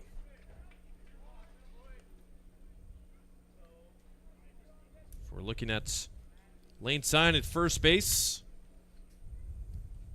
definitely not a big threat to steal a base. He has tried once and been caught. 1-2. Hit on the ground to second. Bobbled by Vega, and all hands are safe. think Drew was looking to get to the second base bag a little too quick before he had the ball. And that'll be an error on Vega to set up first and second with nobody out. Boy, that is large. You have a chance to get two, you get none, and now Michael Hanna in a jam here. First and second, nobody out here in this fourth inning. Get the ground ball you wanted. Could have been a double play. Instead, nobody. Gonzalez is aboard for Jake Dempsey, the Sasquatch backstop. Dempsey, a Texas native out of McKinney. He struck out looking in his first at-bat. Shows bunt and takes a heater on the outside corner for a strike. Spearfish used to slugging it away at their home ballpark. On the season, 23 home runs, 317 batting average, averaging over 10 hits a game. But maybe looking to be playing small ball here. Not showing bunt this time, and taking low for ball one is Dempsey. Runners and batter gets their signs from the third base and head coach, Justice Scott. Again, Spearfish just down one run, so you'd figure small ball would be in order here, but not anymore. Dempsey down to his last strike as he fouls that one off. Hanna pumping up the velocity to 88 there on the past couple of fastballs. He had touched as high as 86 before. Strikeout would be big here, or a ground ball at somebody. Just get you an out or two somewhere. 1-2, and Hanna falls off the mound. That is a balk. And that's about the last thing you want to happen there. That moves the runners up.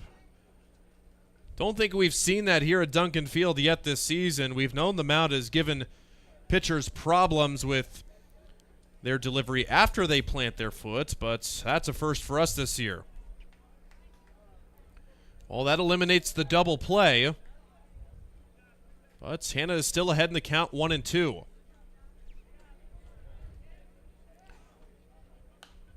Popped behind the press box and out of play.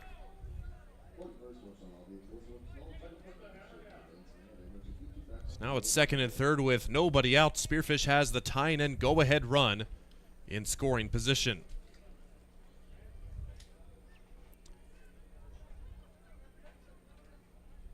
Hanna comes set, trying to put away Jake Dempsey.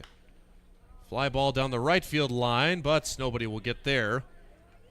And Dempsey spoils another pitch. Only other game in action in the Independence League today is Fremont facing the Plainsmen. That game currently in action with Fremont leading by a score of 6-2.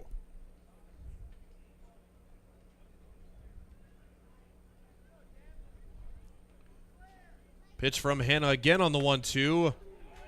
That just missed, and no swing either by Dempsey. And they want a new ball there.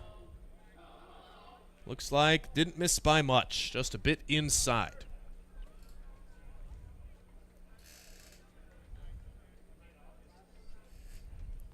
Counts back even at 2 apiece.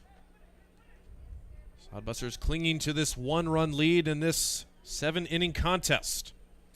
Not too many at-bats for each side left.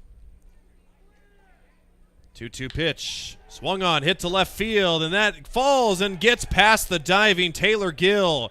2 runs will score, and into second base is Jake Dempsey. A do-or-die play for Taylor Gill. And the Spearfish Sasquatch have the lead back. It's 3-2. Still nobody out. And there's no way he's going to get there. Really gave it all he could. Unfortunately, it didn't get him all the way to third base. I don't know if he had any chance to even stop that on one hop if he tries to play a different angle, but just see what he could get done. And now Spearfish taking advantage of that error, taking advantage of the balk, and looking to add on, leading it 3-2. Now that balk playing big dividends, and for Hanna was a breaking ball that was above the zone, and that is some hitter's money zone there, and that's exactly what Jake Dempsey did. Take that 2-strike pitch with too much of the center of the plate into left field. It's back to the top of the order in Daniel Cook. He is 0 for 2, has struck out and reached on an error. He'll take a bender for strike 1. Cook 0 for 2 today. The top 3 guys for Spearfish, all 0 for 2 so far. Runner at second, nobody outs. 3-2 ball game on the 2 RBI double from Jake Dempsey. Foul ball comes off the facing of the second deck and right back of the feet of Matthias Kroll.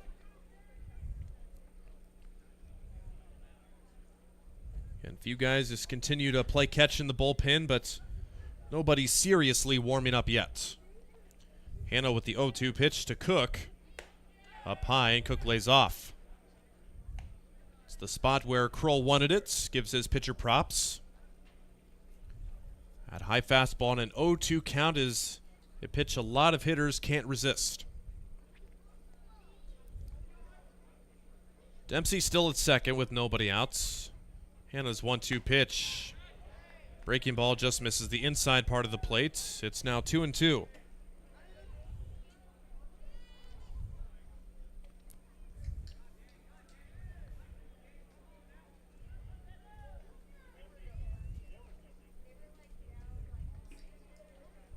Cook looking for his first hit of the contest. He won't get it. Blew it by him there. And Cook strikes out for the second time, and finally the Sodbusters record their first out after 4 batters in the inning. And nice bounce back from Michael Hanna. Hopefully he can keep it going. The guy who's now thrown 30 pitches, most of them this inning, as he had to work hard to get that first out. Yeah, Hanna had a 1-2-3 inning last inning in the 4th. And it takes him 4 batters to record his first out this inning. Next batter is Jordan Bowman, 0 for 2. He puts a good swing into left center field. That one going way, way back, and that one will skip to the wall. It's another run home. Bowman wants 3. He's on his horse, and he'll make it standing up. Second triple of the day for the Sasquatch as they extend their lead. It's 4-2. RBI triple scores Jake Dempsey, and 4 out of the 5 have reached against Michael Hanna here in the 5th inning. And still with 1 out, another big run just 90 feet away. And we'll have a timeout. Danny Weiser will go out and talk to his reliever as Sodbuster bullpen will start to throw a little bit more now. Jordan Bowman, his 6th extra base hit of the year, 2 home runs, 3 doubles, and his first triple for the Spearfish Sasquatch. Danny Weiser, the pitching coach at the start of the year, has since been promoted to head coach. Pitched 4 years here on that very mound for Hastings College.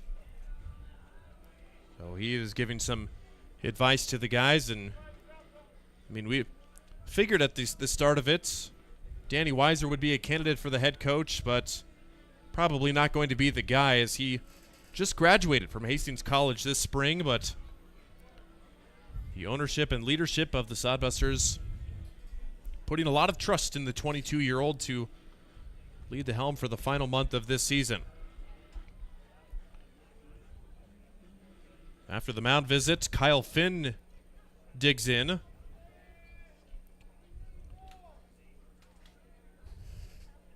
With 1 out, Jordan Bowman's at third. Hanna's pitch is way high and inside for ball 1. Hanna set down the side in order in the 4th inning on 3 groundouts, but it's gone walk, error, double, strikeout, and triple this inning. Can look at multiple things. Look at multiple things this inning, saying, well, this could have happened, this could have happened. Not just one thing that has caused this inning to begin to unravel, and it's not done yet. The 2-0 pitch from Hanna. That's a strike in there at the top of the zone. Probably not a strike for other guys, but when you're 6'7", that's a strike all day. Finn has struck out swinging both of his at-bats after having an excellent day yesterday, going 3 for 4. Breaking ball, and that misses. Sodbusters missing by not that much this inning. That's all according to home plate umpire Chris Sintek. It's now a 3-1 count. There's a strike right down the guts. Count runs full.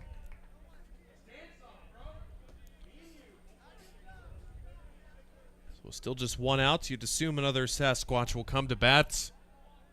And it needs to dodge 2 batters. Here's the payoff. Ouch! Off the helmet of Kyle Finn. And he knocks the helmet there, says, I'm good. Got the protective gear there, and that one got away from Hannah, who hits his first batter. But on a 2-strike pitch, not the pitch you want to see. It was almost fortunate that it hit him in terms of it kept the runner at third, being the hit batsman, because I don't know if Kroll catches it all if it doesn't hit him in the helmet, so that would have brought a run home. And now the Sodbusters, if you like to dream, still a ground ball at an infielder away from getting out of this with just the 3 runs allowed. That's a good point there, too, and something Matthias Kroll was sweeping away with his hand, almost saying, like, get this pitch outside, because on the past 2 strikeouts, Finn had swung at a breaking ball that was down and out of the zone, but that was a fastball that Finn got plunked on. Seth Nelson, the designated hitter, bats in the cleanup spot. And again, just missing. Very, very tight zone this inning. At least that's what Matthias Kroll behind the plate's making it look like. Sticking those pitches. Runners at the corner with 1 out. Soft chopper. This is in play. The only play will be at home, and it is in time. Michael Hanna with the dish to Matthias Kroll to get the out at home plate. What a play. Bowman is retired. He tries to say he was safe, but that lead foot going in looked like it kicked above home plate and never got there. And Kroll applies the tag for the 2nd out. Excellent job. Excellent athleticism for Michael Hanna. When it came off the bat, I'm thinking there's going to be no play. But for Hanna to get there and dish to Kroll, who had to be pretty courageous with a runner coming down on him, that is a big one if the Sodbusters come back and win this one. So that keeps it a 2-run game for now. And the next batter is Benjamin Tate with 2 outs. You have a force anywhere. And Tate has hit it on the ground once. So Hannah's now made it a full time through the Sasquatch lineup and has allowed 3 runs to come home. Such a promising start. 1 pitch or 1 out away from extinguishing the fire this inning. Outside fastball catches the corner. 1 ball and 1 strike. Again, just 7 innings, so the Sodbusters only have 3 innings to come back and get this game back tied up or take the lead.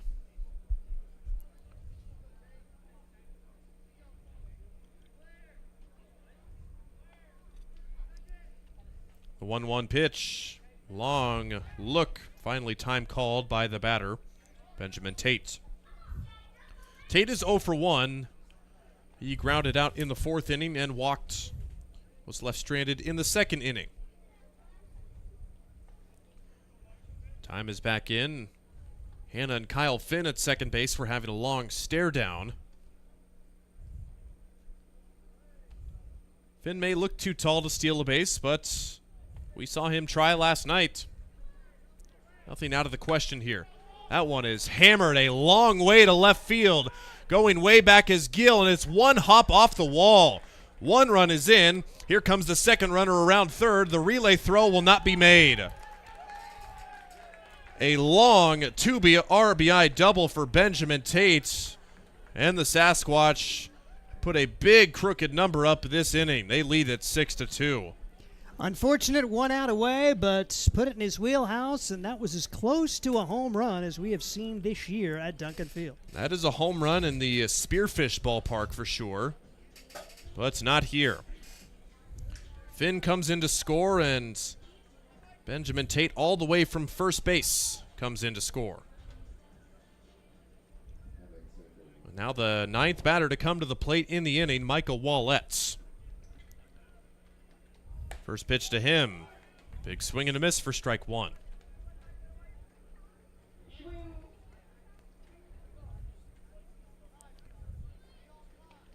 Michael Hanna now at 44 pitches on his outing.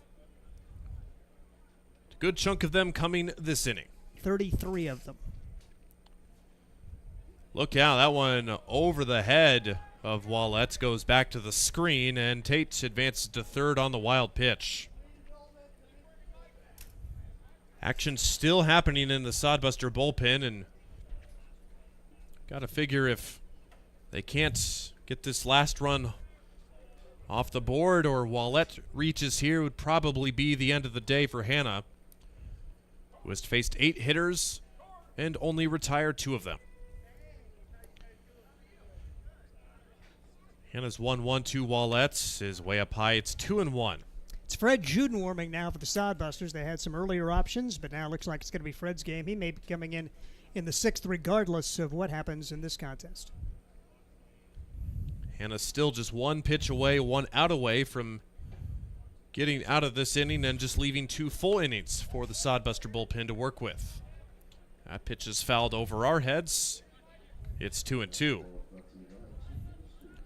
How did this inning start? With a leadoff walk. And how many times did we say that last season here at Duncan Field? It felt like it's been a little bit less of a happening this year, but leadoff walks, they kill you.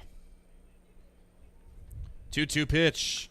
Wallet pops it out of play to the right side. It's still 2-2. But a lot of things went against Michael Hanna, but you look back at the second batter. Could have been a double play ball. It's only 1 error, but that was sure 2 outs if the Sodbusters make a play. And it's a totally different inning. Bases empty, 2 outs. But error for the Sodbusters, very large. The 2-2 pitch to Wallets. Served into center field. That gets down for another base hit. Wallet puts it home. And coming across is Tate. It's the 6th run to come home this inning. It's 7-2 Spearfish. Who's going to get the big 2-out hits? Well, it's Spearfish today. 2 RBI double, RBI single when the Sodbusters were on the verge of minimizing damage, and now 6 have come in. Well, Hanna will still be left in, as now the leadoff man of the inning, Lane Syme, comes back up for the 2nd time. 6 runs across, and Wallets hits the 4th hit for the Sasquatch just this inning. That's a strike across the plates to Syme, who again led off the inning with a walk. Had a double, a triple, another double, and a single so far this inning. Runner on the move. The throw from Kroll is... Did we get the tag on? No. Vega had it there. The throw was there. But a bad throw. Vega had to dive just to keep it in front of him and could not apply the tag on Wallet going by. If that's on the bag, get him relatively easily, and a great job for Vega to keep it from going into center field. So now another run in scoring position for Spearfish, who have the 5-run advantage. But Hanna's ahead in the count, 0-2. He gets a swing and a miss. Syme goes down on 3 pitches, and finally, the fire is put out in the 5th inning, but not before Spearfish scores 6 runs to take a 7-2 lead. See what the Sodbusters can do in the bottom of the 5th. There's nothing like relaxing on a summer day.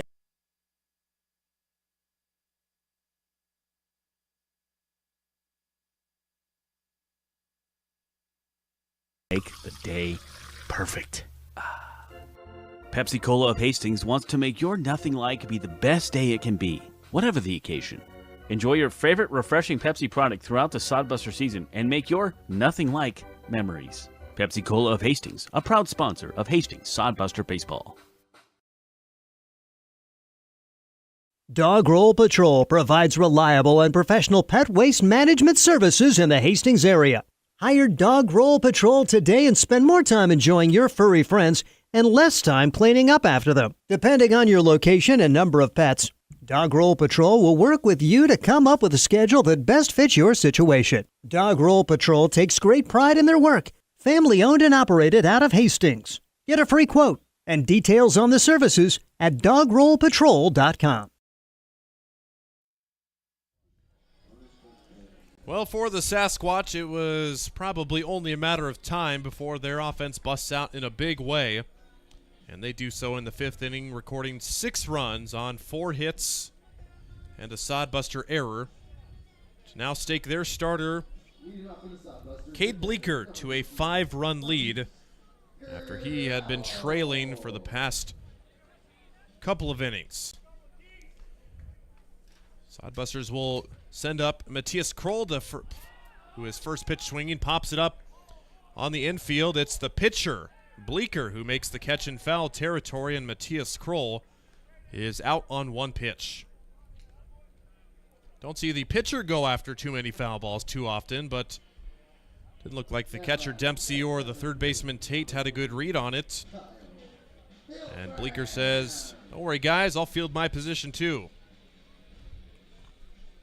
Now to the bottom of the order, Kyle Hiltbrand takes up high for ball 1.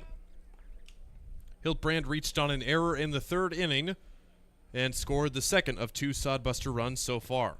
Just 2 hits for the guys. It was a Bryce Ronkin single and a Taylor Gill double. Now they've got 5 runs to make up in their final 3 at-bats. Time called right in the windup of Bleeker. That one was just in front, and the home plate umpire grabs out his scorecard.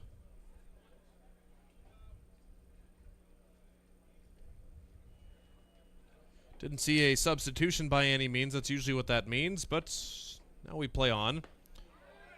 Hiltbrand goes after that pitch and comes up empty for strike 1. Really surprised, swinging 3-0 down by 5 runs. Now on the ground to the shortstop. Cook makes the play, throws over in time, and Hiltbrand is retired for the second out of the inning. I was kind of stunned that Kroll went after the first pitch and then just kind of bailing in. Bleeker out in this inning, not taking too many pitches, and 2 up, 2 down. Yeah, we thought after the 3rd inning that Bleeker's days might be limited, but not the case.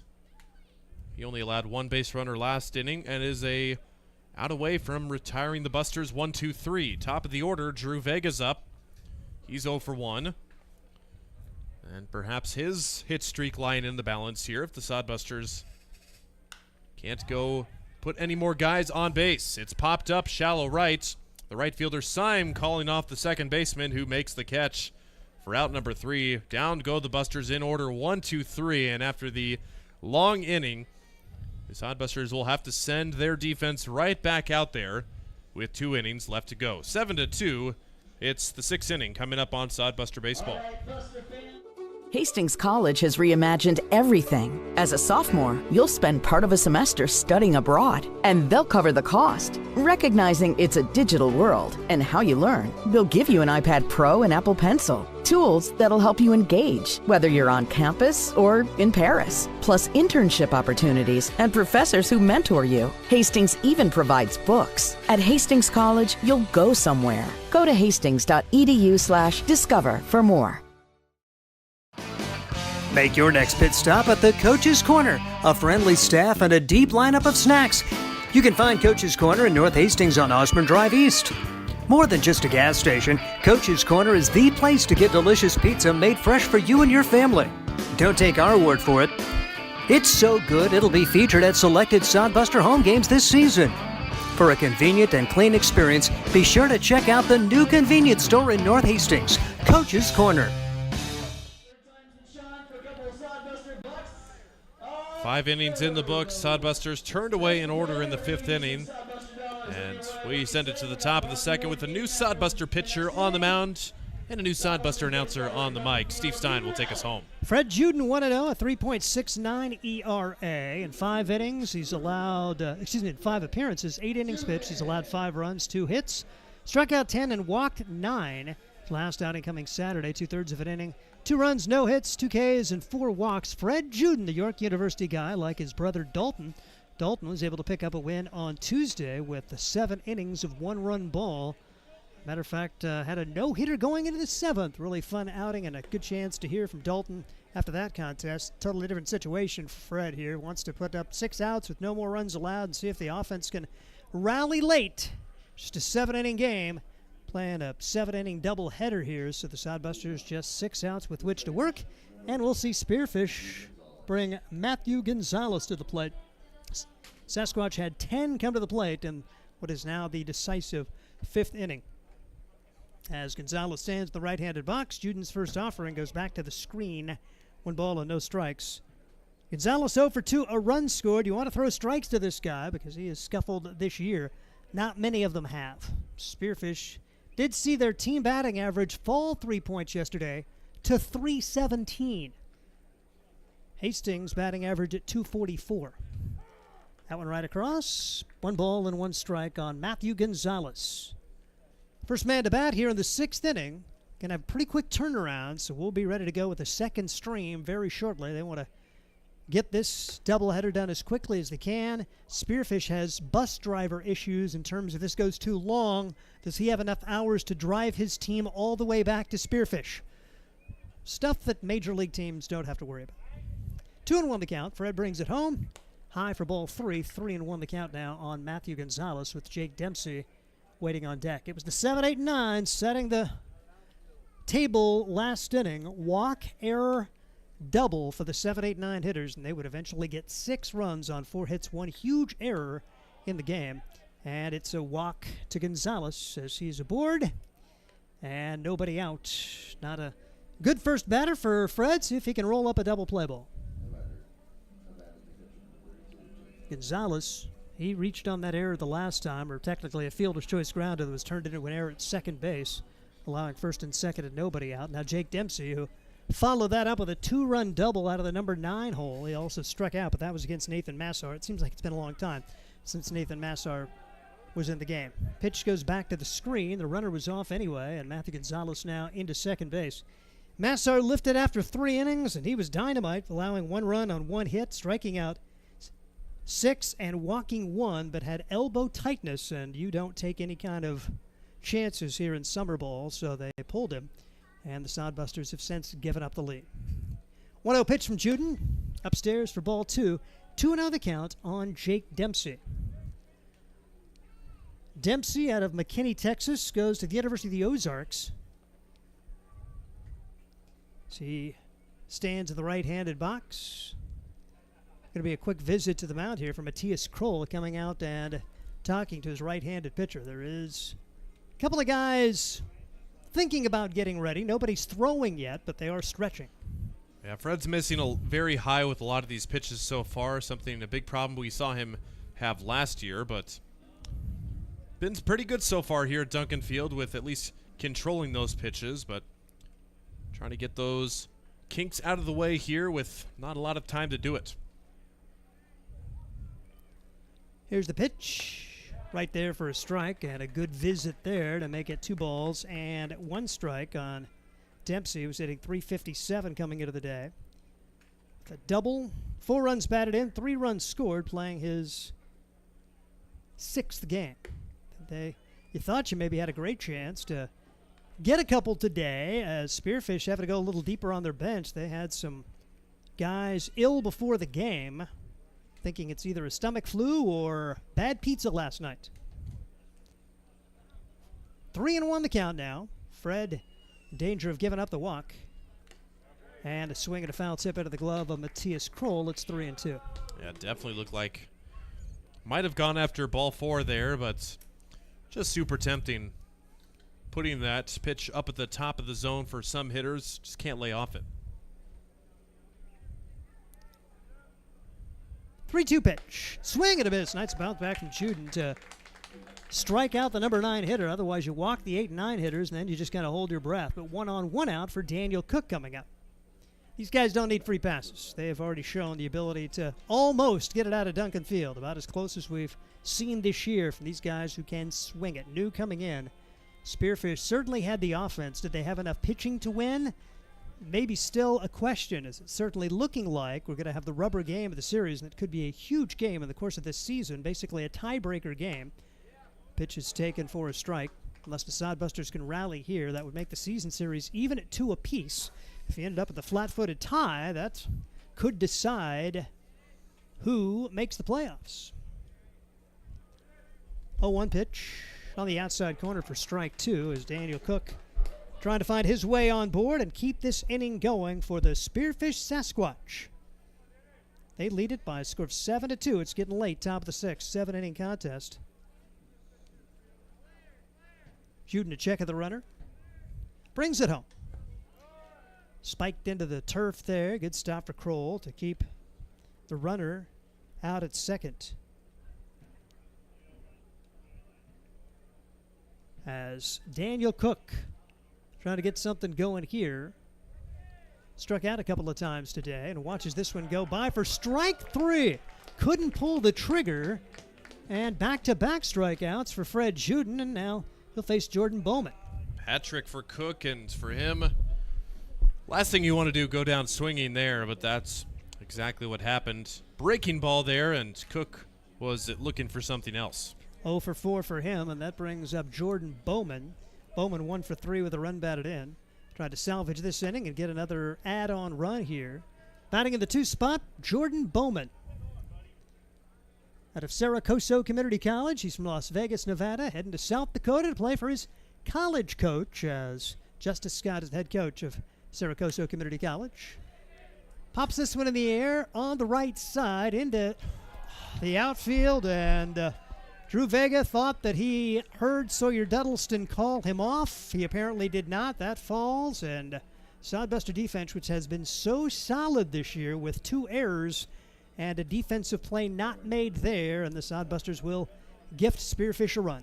Yeah, that's Duddleston's ball there all the way. That is, even though Vega might have had a chance at it, it's a super tough play for the second baseman there, but credit for Bowman to put it where they weren't.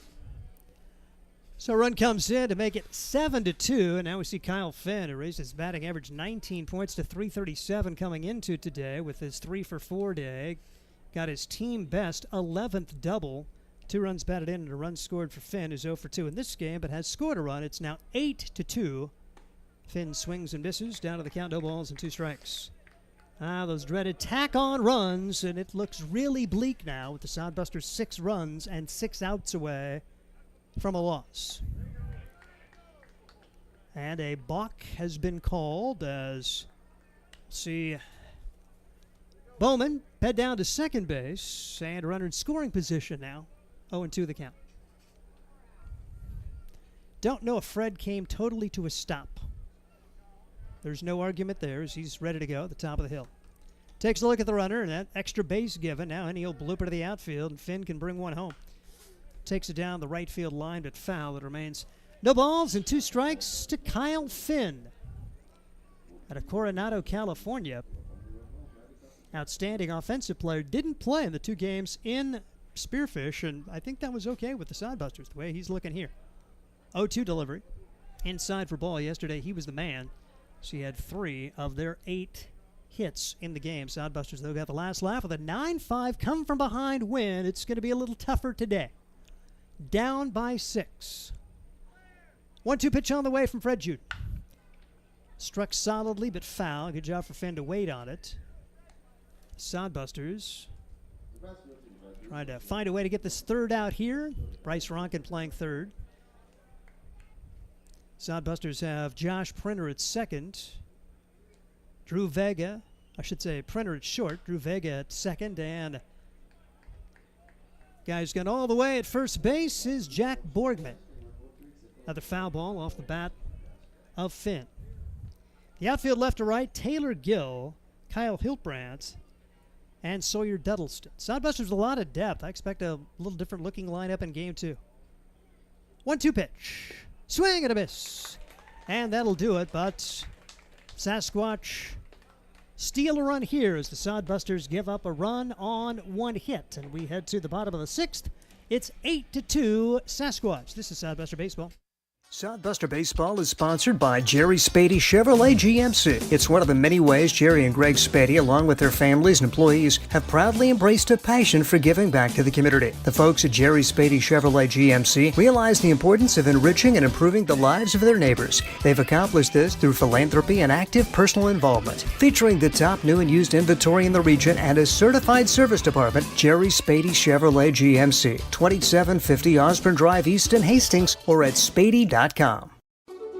Hastings College has reimagined everything. As a sophomore, you'll spend part of a semester studying abroad, and they'll cover the cost. Recognizing it's a digital world and how you learn, they'll give you an iPad Pro and Apple Pencil, tools that'll help you engage, whether you're on campus or in Paris, plus internship opportunities and professors who mentor you. Hastings even provides books. At Hastings College, you'll go somewhere. Go to hastings.edu/discover for more.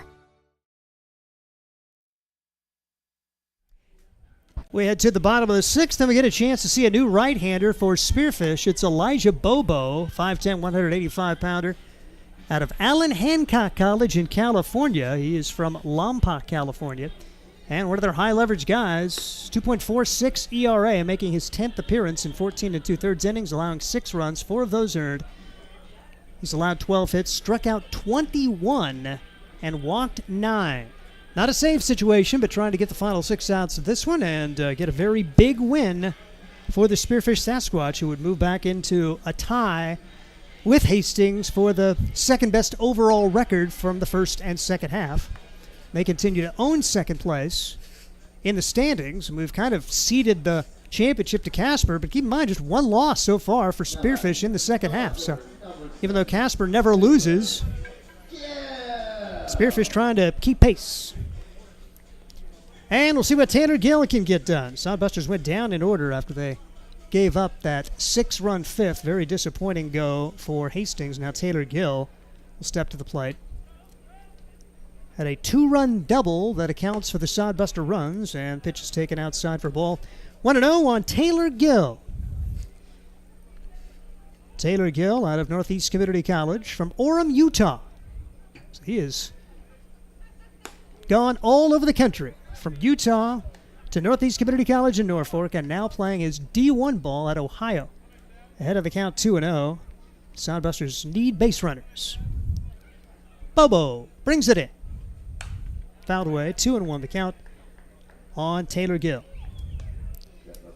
Sodbusters and Sasquatch will take a quick breather. They're going to try to get going game 2 in a hurry. Spearfish has a long road trip back. Sodbusters like to get some rest as well, with the best team in the IBL coming to town, Casper, for 4-game series. Little blooper, foul territory, and losing it in the sun was the third baseman, Benjamin Tate. Really got caught in no man's land there as he looked up and tried to slide, but no chance. 2-2 now on Taylor Gill. Elijah Bobo on the hill and ready to go. 2-2 pitch on the way. High for a ball. 3-2 now on Taylor Gill. Feel like you need 2 or 3 here to give yourself a fighting chance heading into the 7th. Good spot in the order with 2, 3, and 4 coming up. 3-2 pitch. Ball 4. That was kind of the approach we thought we'd see in the 5th, but first pitch swinging, 3-0 swinging last inning, and Sodbusters really didn't make Bleeker work last inning in his final inning for Spearfish. You can bet that was probably a point of emphasis in the dugout over the inning. What are you guys doing swinging early in counts? Make them work and get that pitch count up and make that pitcher uncomfortable on the mound. That's what Taylor Gill just did.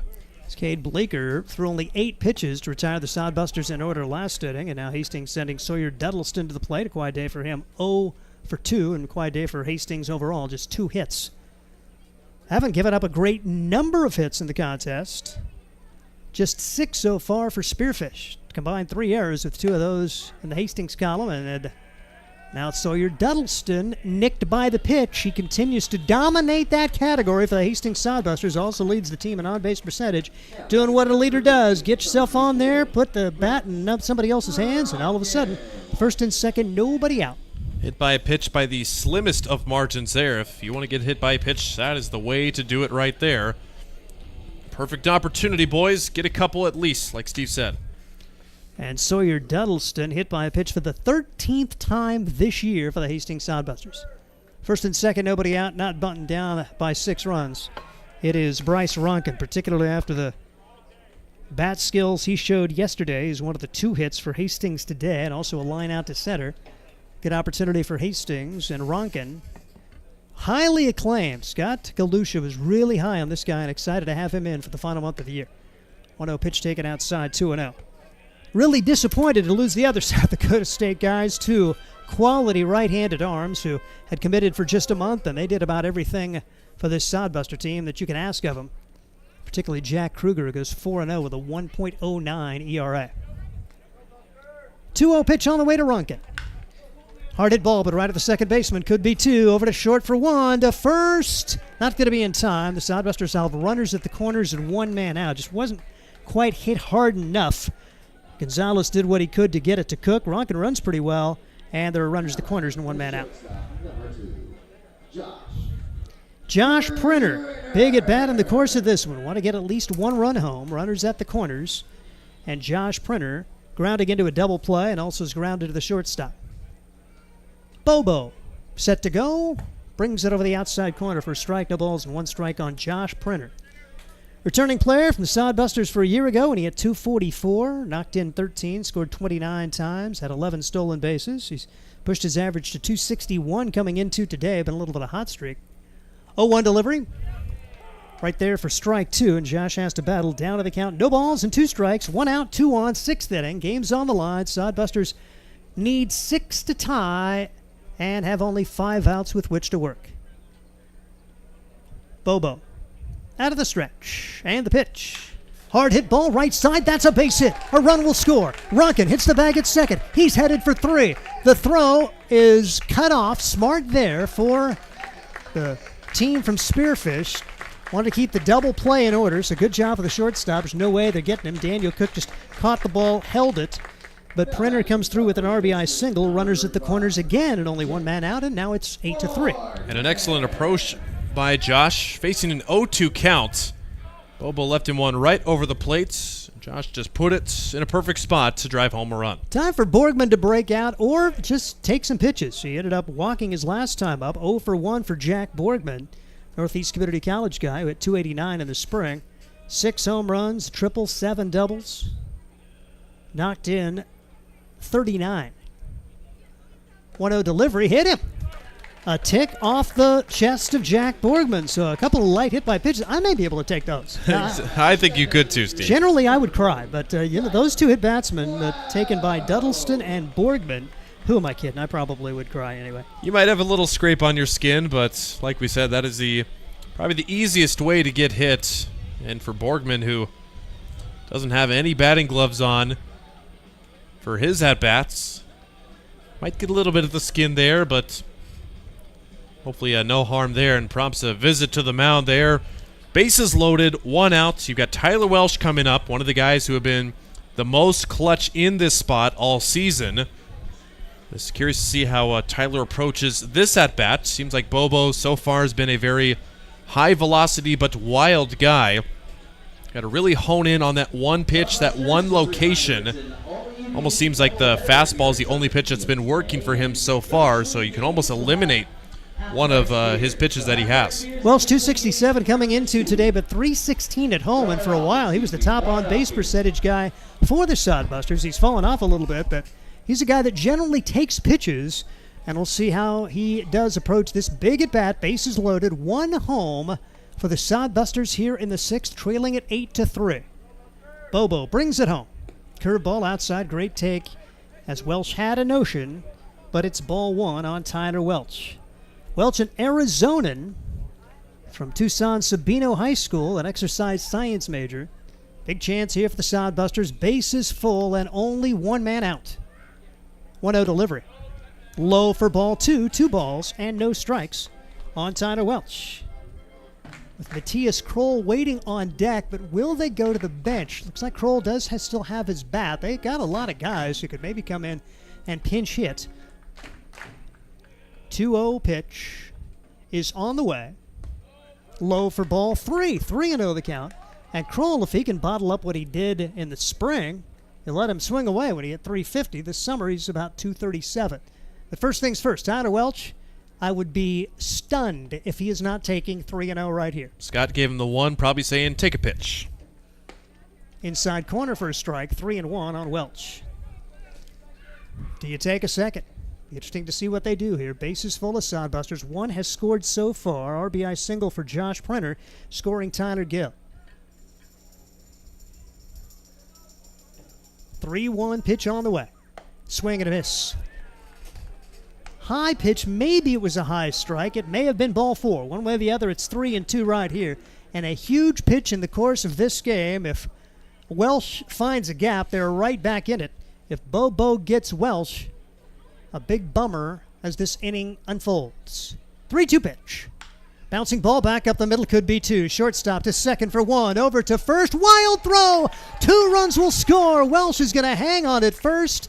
We saw the Sodbusters miss an opportunity to double play earlier. That could have ended the inning. Sodbusters now get 2, and it's only a 3-run game at 8-5. Well, you see that ground ball there. You hold your breath if you're a Sodbuster fan. With Welsh not the fastest runner, you just almost all but guarantee that's a twin killer to end the inning. But Spearfish gifts the Sodbusters new life here in the 6th. It is a fielder's choice, should be an RBI, but then the error allowing the second run to score, and the Sodbusters are now down 8-5. Said you needed a couple? Well, the Sodbusters have gotten 3, and let's get greedy. Don't have to be done yet. Runner at first, 2 outs. Matthias Kroll trying to come through for the Hastings Sodbusters. 0 for 1 on the game, and he is taken all the way. Stands in the right-handed box. Matthias Kroll trying to work his way on. He had a sacrifice bunt and also a pop-up. 2-0 pitch. Takes it in the back. Another hit batsman in the inning as the Sodbusters continue it with now runners at first and second. 3rd hit batter of the inning. When do we put out warnings now? It's got to be intentional, right? I'm joking. This is a high leverage situation where the Sodbusters do not want to be hit by the pitch, and of course they don't want to be having the other team getting the hit batters, and fortunately for Bobo, it looks like that's going to be the end of the day for him. Just didn't have the command down, had the high velocity, but couldn't locate it over the plate. So the Sodbusters will get deeper into the Spearfish bullpen. That is good news. Tell you about the new Spearfish pitcher when we come back. It's 8-5, and this is Sodbuster Baseball. Hastings Sodbusters baseball's in full swing, bringing you another fun-filled summer of high-level collegiate woodbat baseball at historic Duncan Field. A great way to spend a summer evening with your families at a Sodbusters baseball game. Go online to HastingsSodbusters.com for their home game schedule or to purchase tickets. Hastings Sodbusters baseball. It's a hit. Got the spirit of the game. The Hastings Sodbusters. Hi, I'm a baseball umpire. My job can get pretty stressful. I have to keep my eyes open at all times, and if I don't make the right call, people boo me. So to relax, I visit a Nebraska lottery retailer like this one and buy some scratch tickets. It always calms me down. Hey, you cut in line. I did not. All right, you're out of here. Hey, he didn't cut. All right, you're out of here. I feel better already. The Nebraska Lottery. Top prize odds vary by game. 8-5, the Hastings Sodbusters working their way back into this one, and we'll see what they can get done. So one high leverage guy just not have it, Elijah Bobo, and this is one of their dudes as we see Aiden Torpy. 3-1, 3 saves, most on the team, and a team best 2.03 ERA, making his 10th appearance, 17 2/3 innings, allowing 7 runs, 4 of those earned. He's allowed 15 hits, 26 strikeouts, 3 walks in 17 2/3 innings. So after we saw Bobo hit 3, don't expect Torpy, to do that, you're probably going to have to earn it. And who'd have thought we'd be talking about the tying run coming to the plate here in the 6th? But that is the case in an 8-5 game, and Kyle Hiltbrand up there in a big spot for the Hastings Sodbusters. Yeah, big numbers for Torpy this summer season. Like you mentioned, the low walks to high strikeout ratio. Not really that case in the spring season, just 8 walks to 9 strikeouts in 11 appearances for the Augustana Vikings. As Hiltbrand watches it go by for strike one, no balls and 1 strike on Kyle Hiltbrand. Reached on an error back in the 3rd. Grounded out in the 5th. We're now in the 6th. Sodbusters also will have a chance to turn their lineup back over in the 7th if they don't score any more here. 0-1 delivery. Side armor is just missing. 1 ball and 1 strike on Kyle Hiltbrand. Looked pretty good. Runner at second base, Tyler Welch. Runner at first base, Matthias Kroll. Sodbusters down 3. Bouncing ball right side and foul. And the Sodbusters down to their final strike here in the 6th.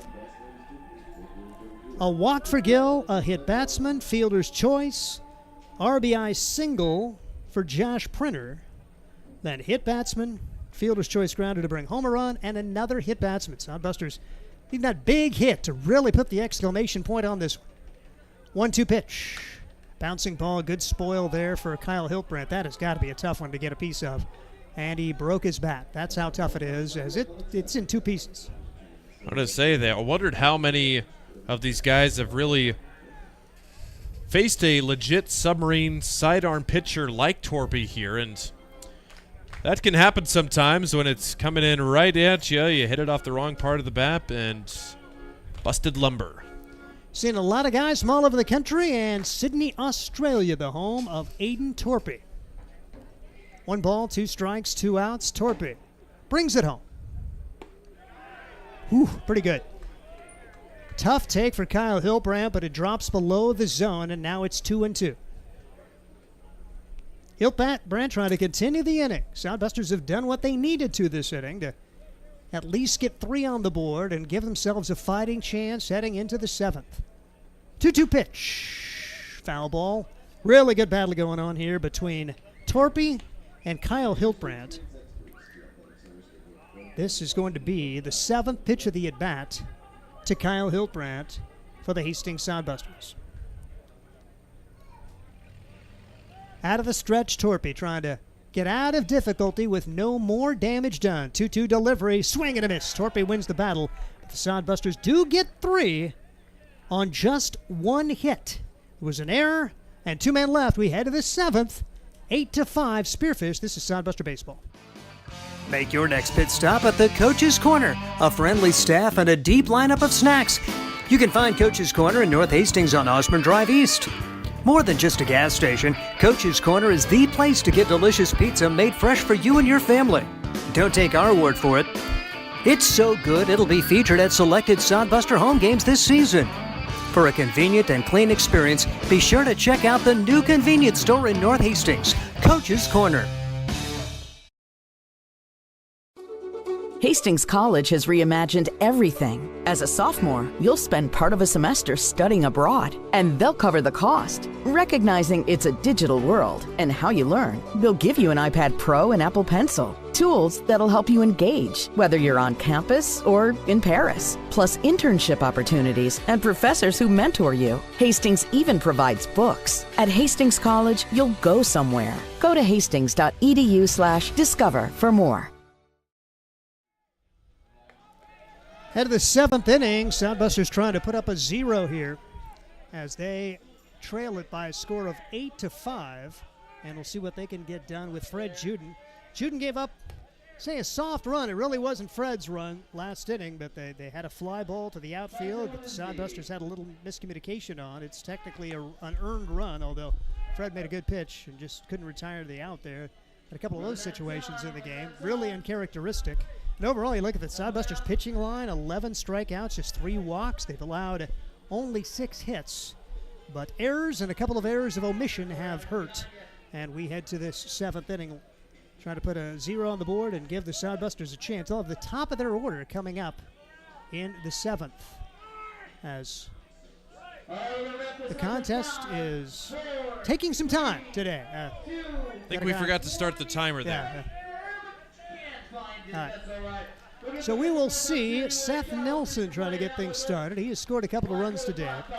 Seth Nelson, overall, 1 for 3 with those 2 runs scored, left-handed hitter. Nelson, yesterday for this Spearfish team, did not have a hit, went 0 for 3, but he scored 2 runs. He's first pitch swinging here. Sodbusters have Kyle Hilprant out in center. He comes all the way over and left. Makes the call, makes the catch in front of Taylor Gill. There's 1 out. If you can make the play, you're supposed to do that as the center fielder. And Seth Nelson, soft fly ball to left field, fielded by the center fielder, and Benjamin Tate comes to the plate. One of the big hits in the game, Benjamin Tate with a ringing 2-run double back in the 5th. So they would score 6 runs, which is the difference in this one. Sodbusters getting 2 in the 3rd, 3 in the 6th. Just 3-run scoring innings for Spearfish, 1 in the 2nd, 6 in the 5th, and then that run last inning, which you really makes you even more sick now that it's a 3-run game and not a 2-run game. Pitch all the way back to the backstop here, and 1-0 the count on Benjamin Tate. Tate had a multi-hit game in the 10-9 loss to the Sodbusters. These 2 teams pretty evenly matched. Different styles of team, but on the verge of a 2-2 season series split heading into what would be the rubber game in the second game of this doubleheader. These 2 teams would also be in a tie for the overall second-best record in the league. And it's a 4-pitch walk here, and Benjamin Tate is aboard with 1 out from Micah Wallette. So see what Wallette can get done. He had an RBI single back in the 5th as they kept tacking on runs with 2 outs. Sodbusters just could not get that 3rd out after they had an early error, and that opened the door for Spearfish to bust this baby open. The Sodbusters have rallied, but do they have enough juice in the 7th? Pitch taken high for a ball, 1-0 on Micah Wallette. Wallette, 225 coming into today, 7 runs batted in, 11 runs scored. Some of their dudes not feeling well, so they were taken out of the lineup before game number 1. See if they've gotten their stomachs back in order and may be available to go for game 2. I'll bet they didn't have pizza during the course of game number 1. That apparently the culprit. 2-0 pitch on the inside corner for strike 2 and 1 the count. Really important for Fred to put up a 0 here. 1 on and 1 out for the Spearfish Sasquatch.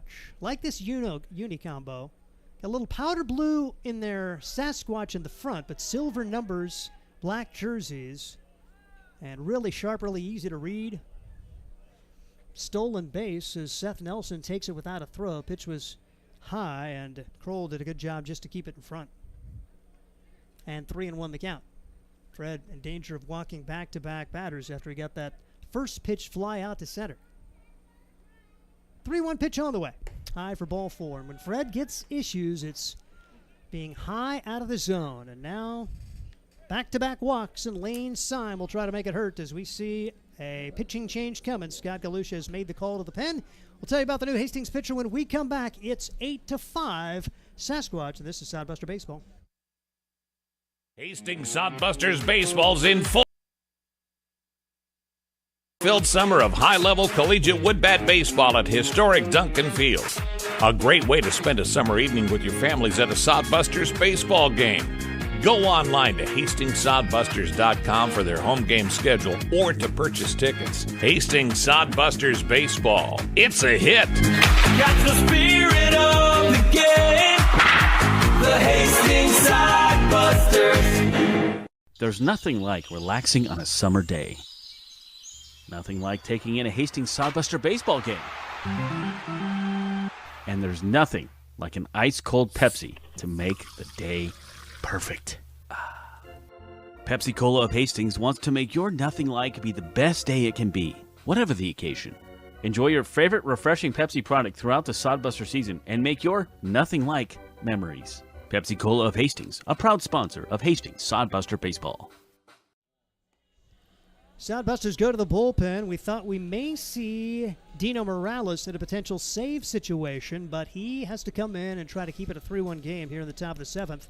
And Dino has done a nice job. Got 3 saves this year. No record, a 5.87 ERA, making his 4th appearance in 7 2/3 innings. He's allowed 6 runs, 5 of them earned, allowing 5 hits, striking out 9, and walking 2. Really live arm. Doesn't pitch for his college team of York, but has been a reliable arm out of the pen for this Hastings team. And I think plan A probably would have been have Dino work the 7th and pick up a save behind Nathan Massar, but you got to do what you got to do.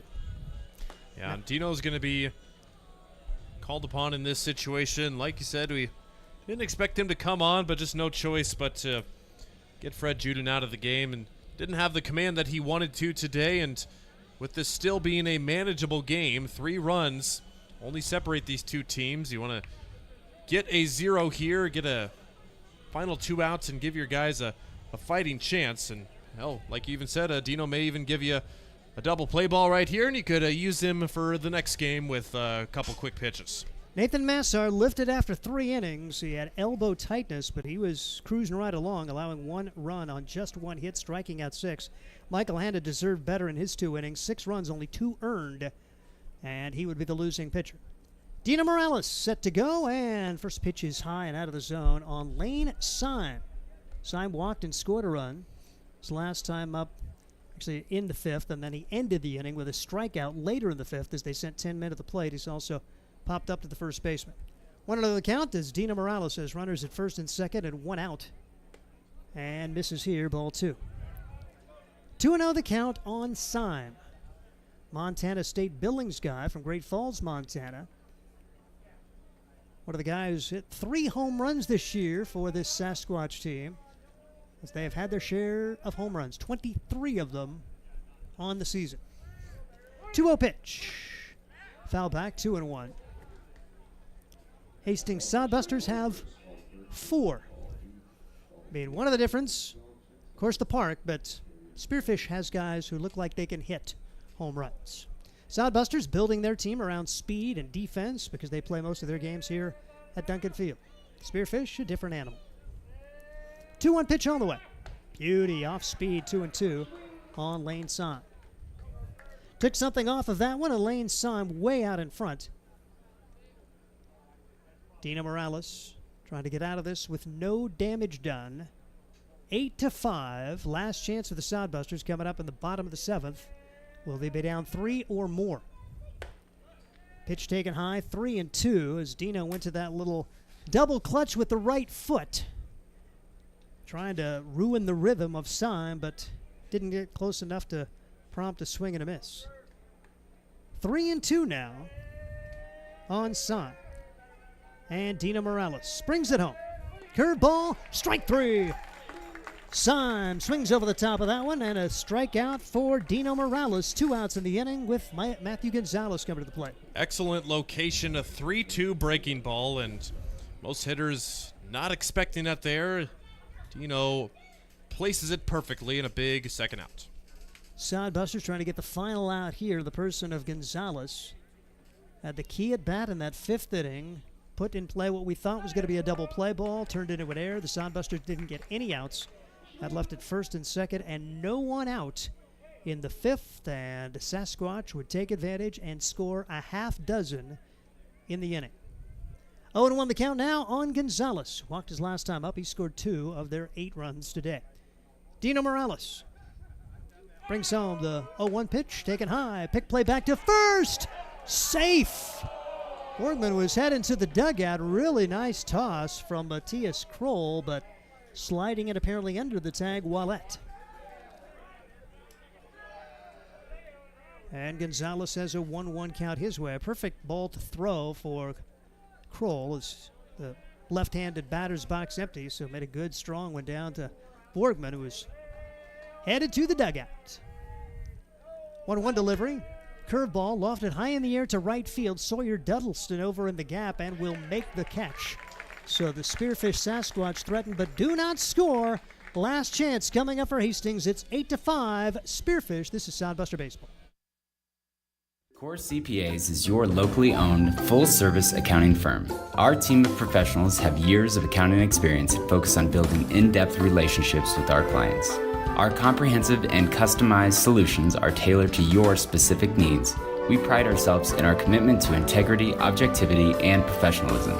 At Core CPAs, we provide tax services, payroll, bookkeeping, assurance and financial reporting, and much more. Visit our website at corecpas.us.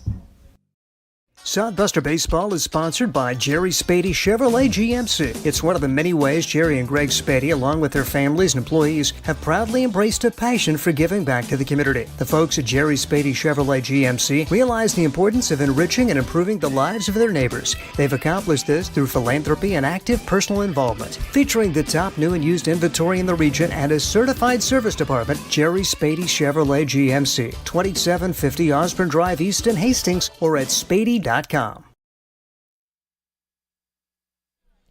Last chance for the Soundbusters. They'll have to get it done against Aiden Torpy, who's dynamite, 6'4", 220-pound junior, as he was able to come on and get the strikeout to end the Soundbuster threat in the sixth.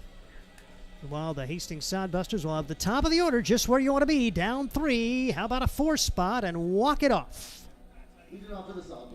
Drew Vega, with his hit streak on the line, 0 for 2, walked back in the first, was eliminated on a double play, has popped up to the first baseman and flew out to right. First pitch strike, no balls and a strike. And Torby did a good job maintaining his composure. He had a couple of borderline pitches that did not go his way, and fires that first one in there for strike 1 to open the seventh. Not getting the low strike call as he brings it over the top. Torpy, a big smile on his face, but he's not happy. And 1-1 the count on Drew Vega. Just need a couple of base runners to really make it interesting, as Sasquatch have had trouble closing out games. Bouncing ball, left side. Scott Galusha gives it a look, but couldn't get there. And it's 1-2 on Drew Vega. Good strikeout guy is Torpy, as he tries to put the finishing touch on Vega here with 26 strikeouts in just 17 innings. 1-2 pitch. Just misses outside, and tough one to take with 2 strikes. 2-2 on Drew Vega. Home plate umpire Chris Sintek, Brandon Moore working the field. We assume those two will switch spots for the late game tonight. 2-2 pitch, bouncing ball in front of home plate, and it will actually roll foul. It remains 2-2. Good job of spoiling that pitch for Drew Vega. Just need base runners. Where's the organ? Let's get some. Let's get into it, Soundbuster fans. It's all you can eat night, so they may just all be gorged at this point, with still 7 more innings to get concessions. So if you're in the Hastings area, come on out. Starting game 2 about 20 or so minutes after the first game.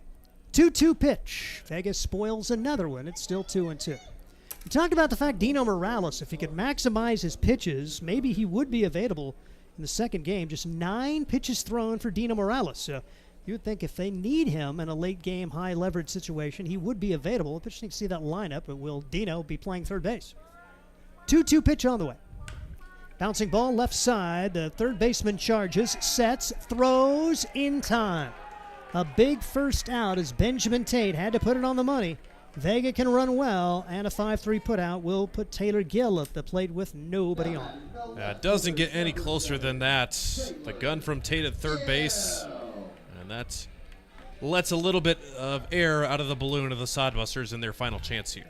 Taylor Gill, 1 for 2, 2 RBIs, runs scored, has a double. It was thought to be a triple, but they ended up saying double and error. At that time, huge hit in the ball game as the Sodbusters had taken a 2-1 lead, but a 6 spot for the Sasquatch in the 5th. Hastings put together a big inning, 6 in the 4th on Friday night. Spearfish turns the tables here, and now just 2 outs away from victory. Is 1-1 the count on Taylor Gill. 1-1 the count, and the pitch. Hard hit ball, center field, no. Second baseman grabs it. When it came off the bat, I thought it had enough legs, but Matthew Gonzalez, a relatively routine play for the second out of the inning. And it'll be up to Sawyer Duddleston to continue the inning. A strikeout, a pop-up, and hit by a pitch the last time up for the Hastings Sodbusters.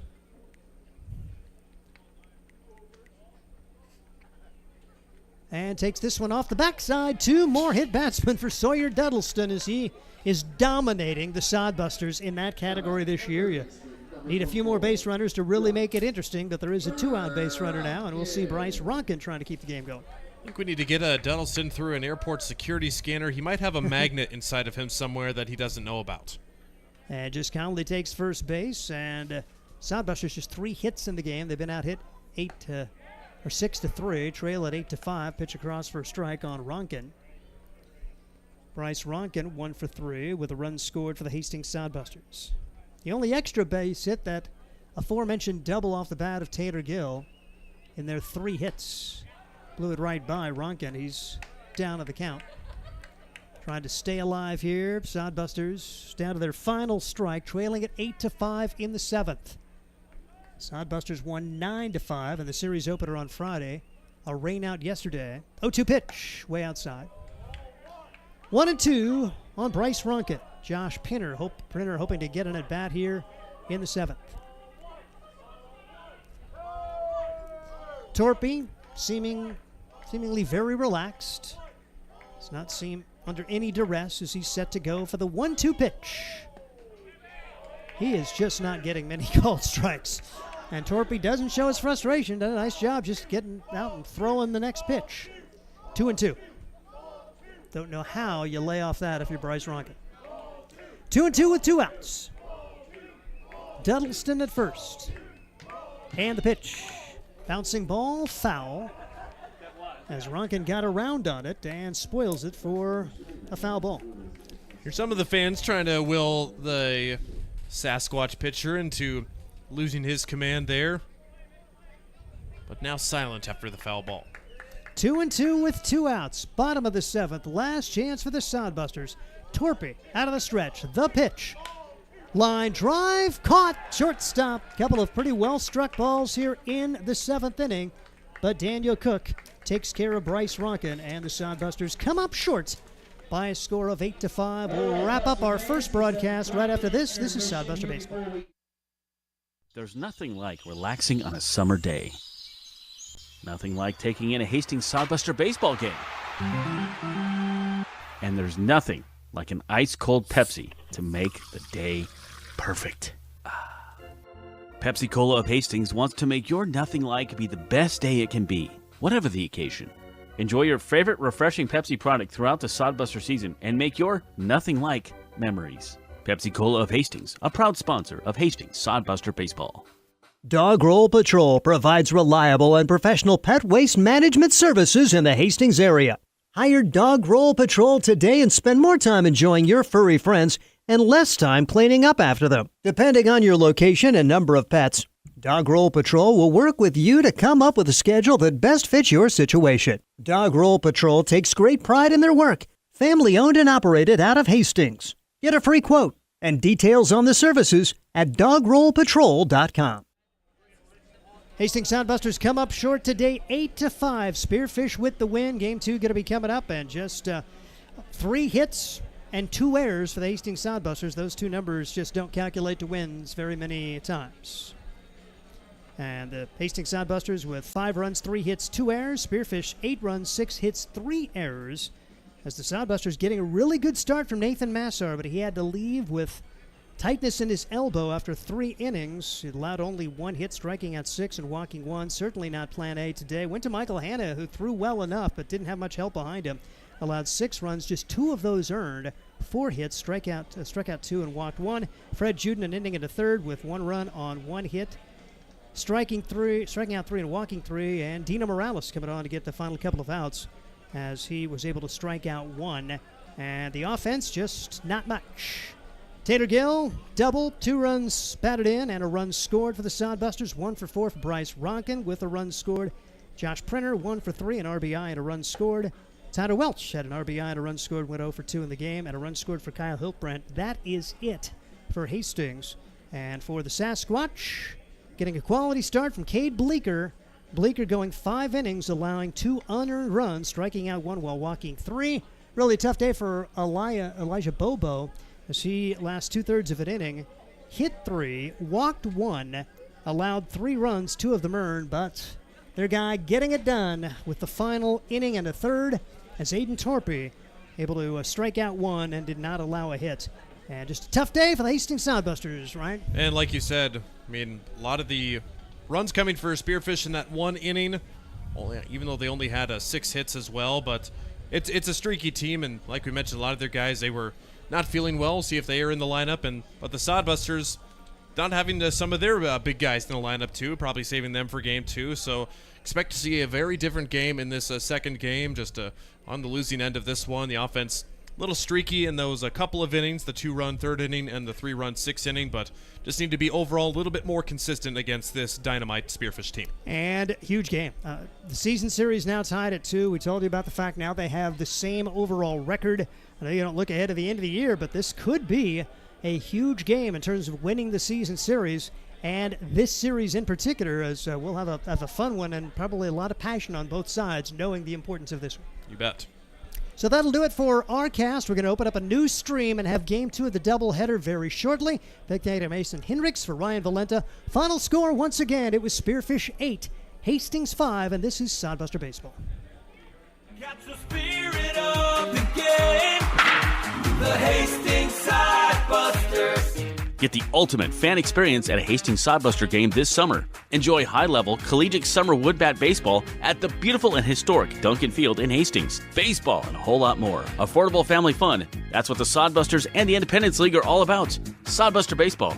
It's your team. Catch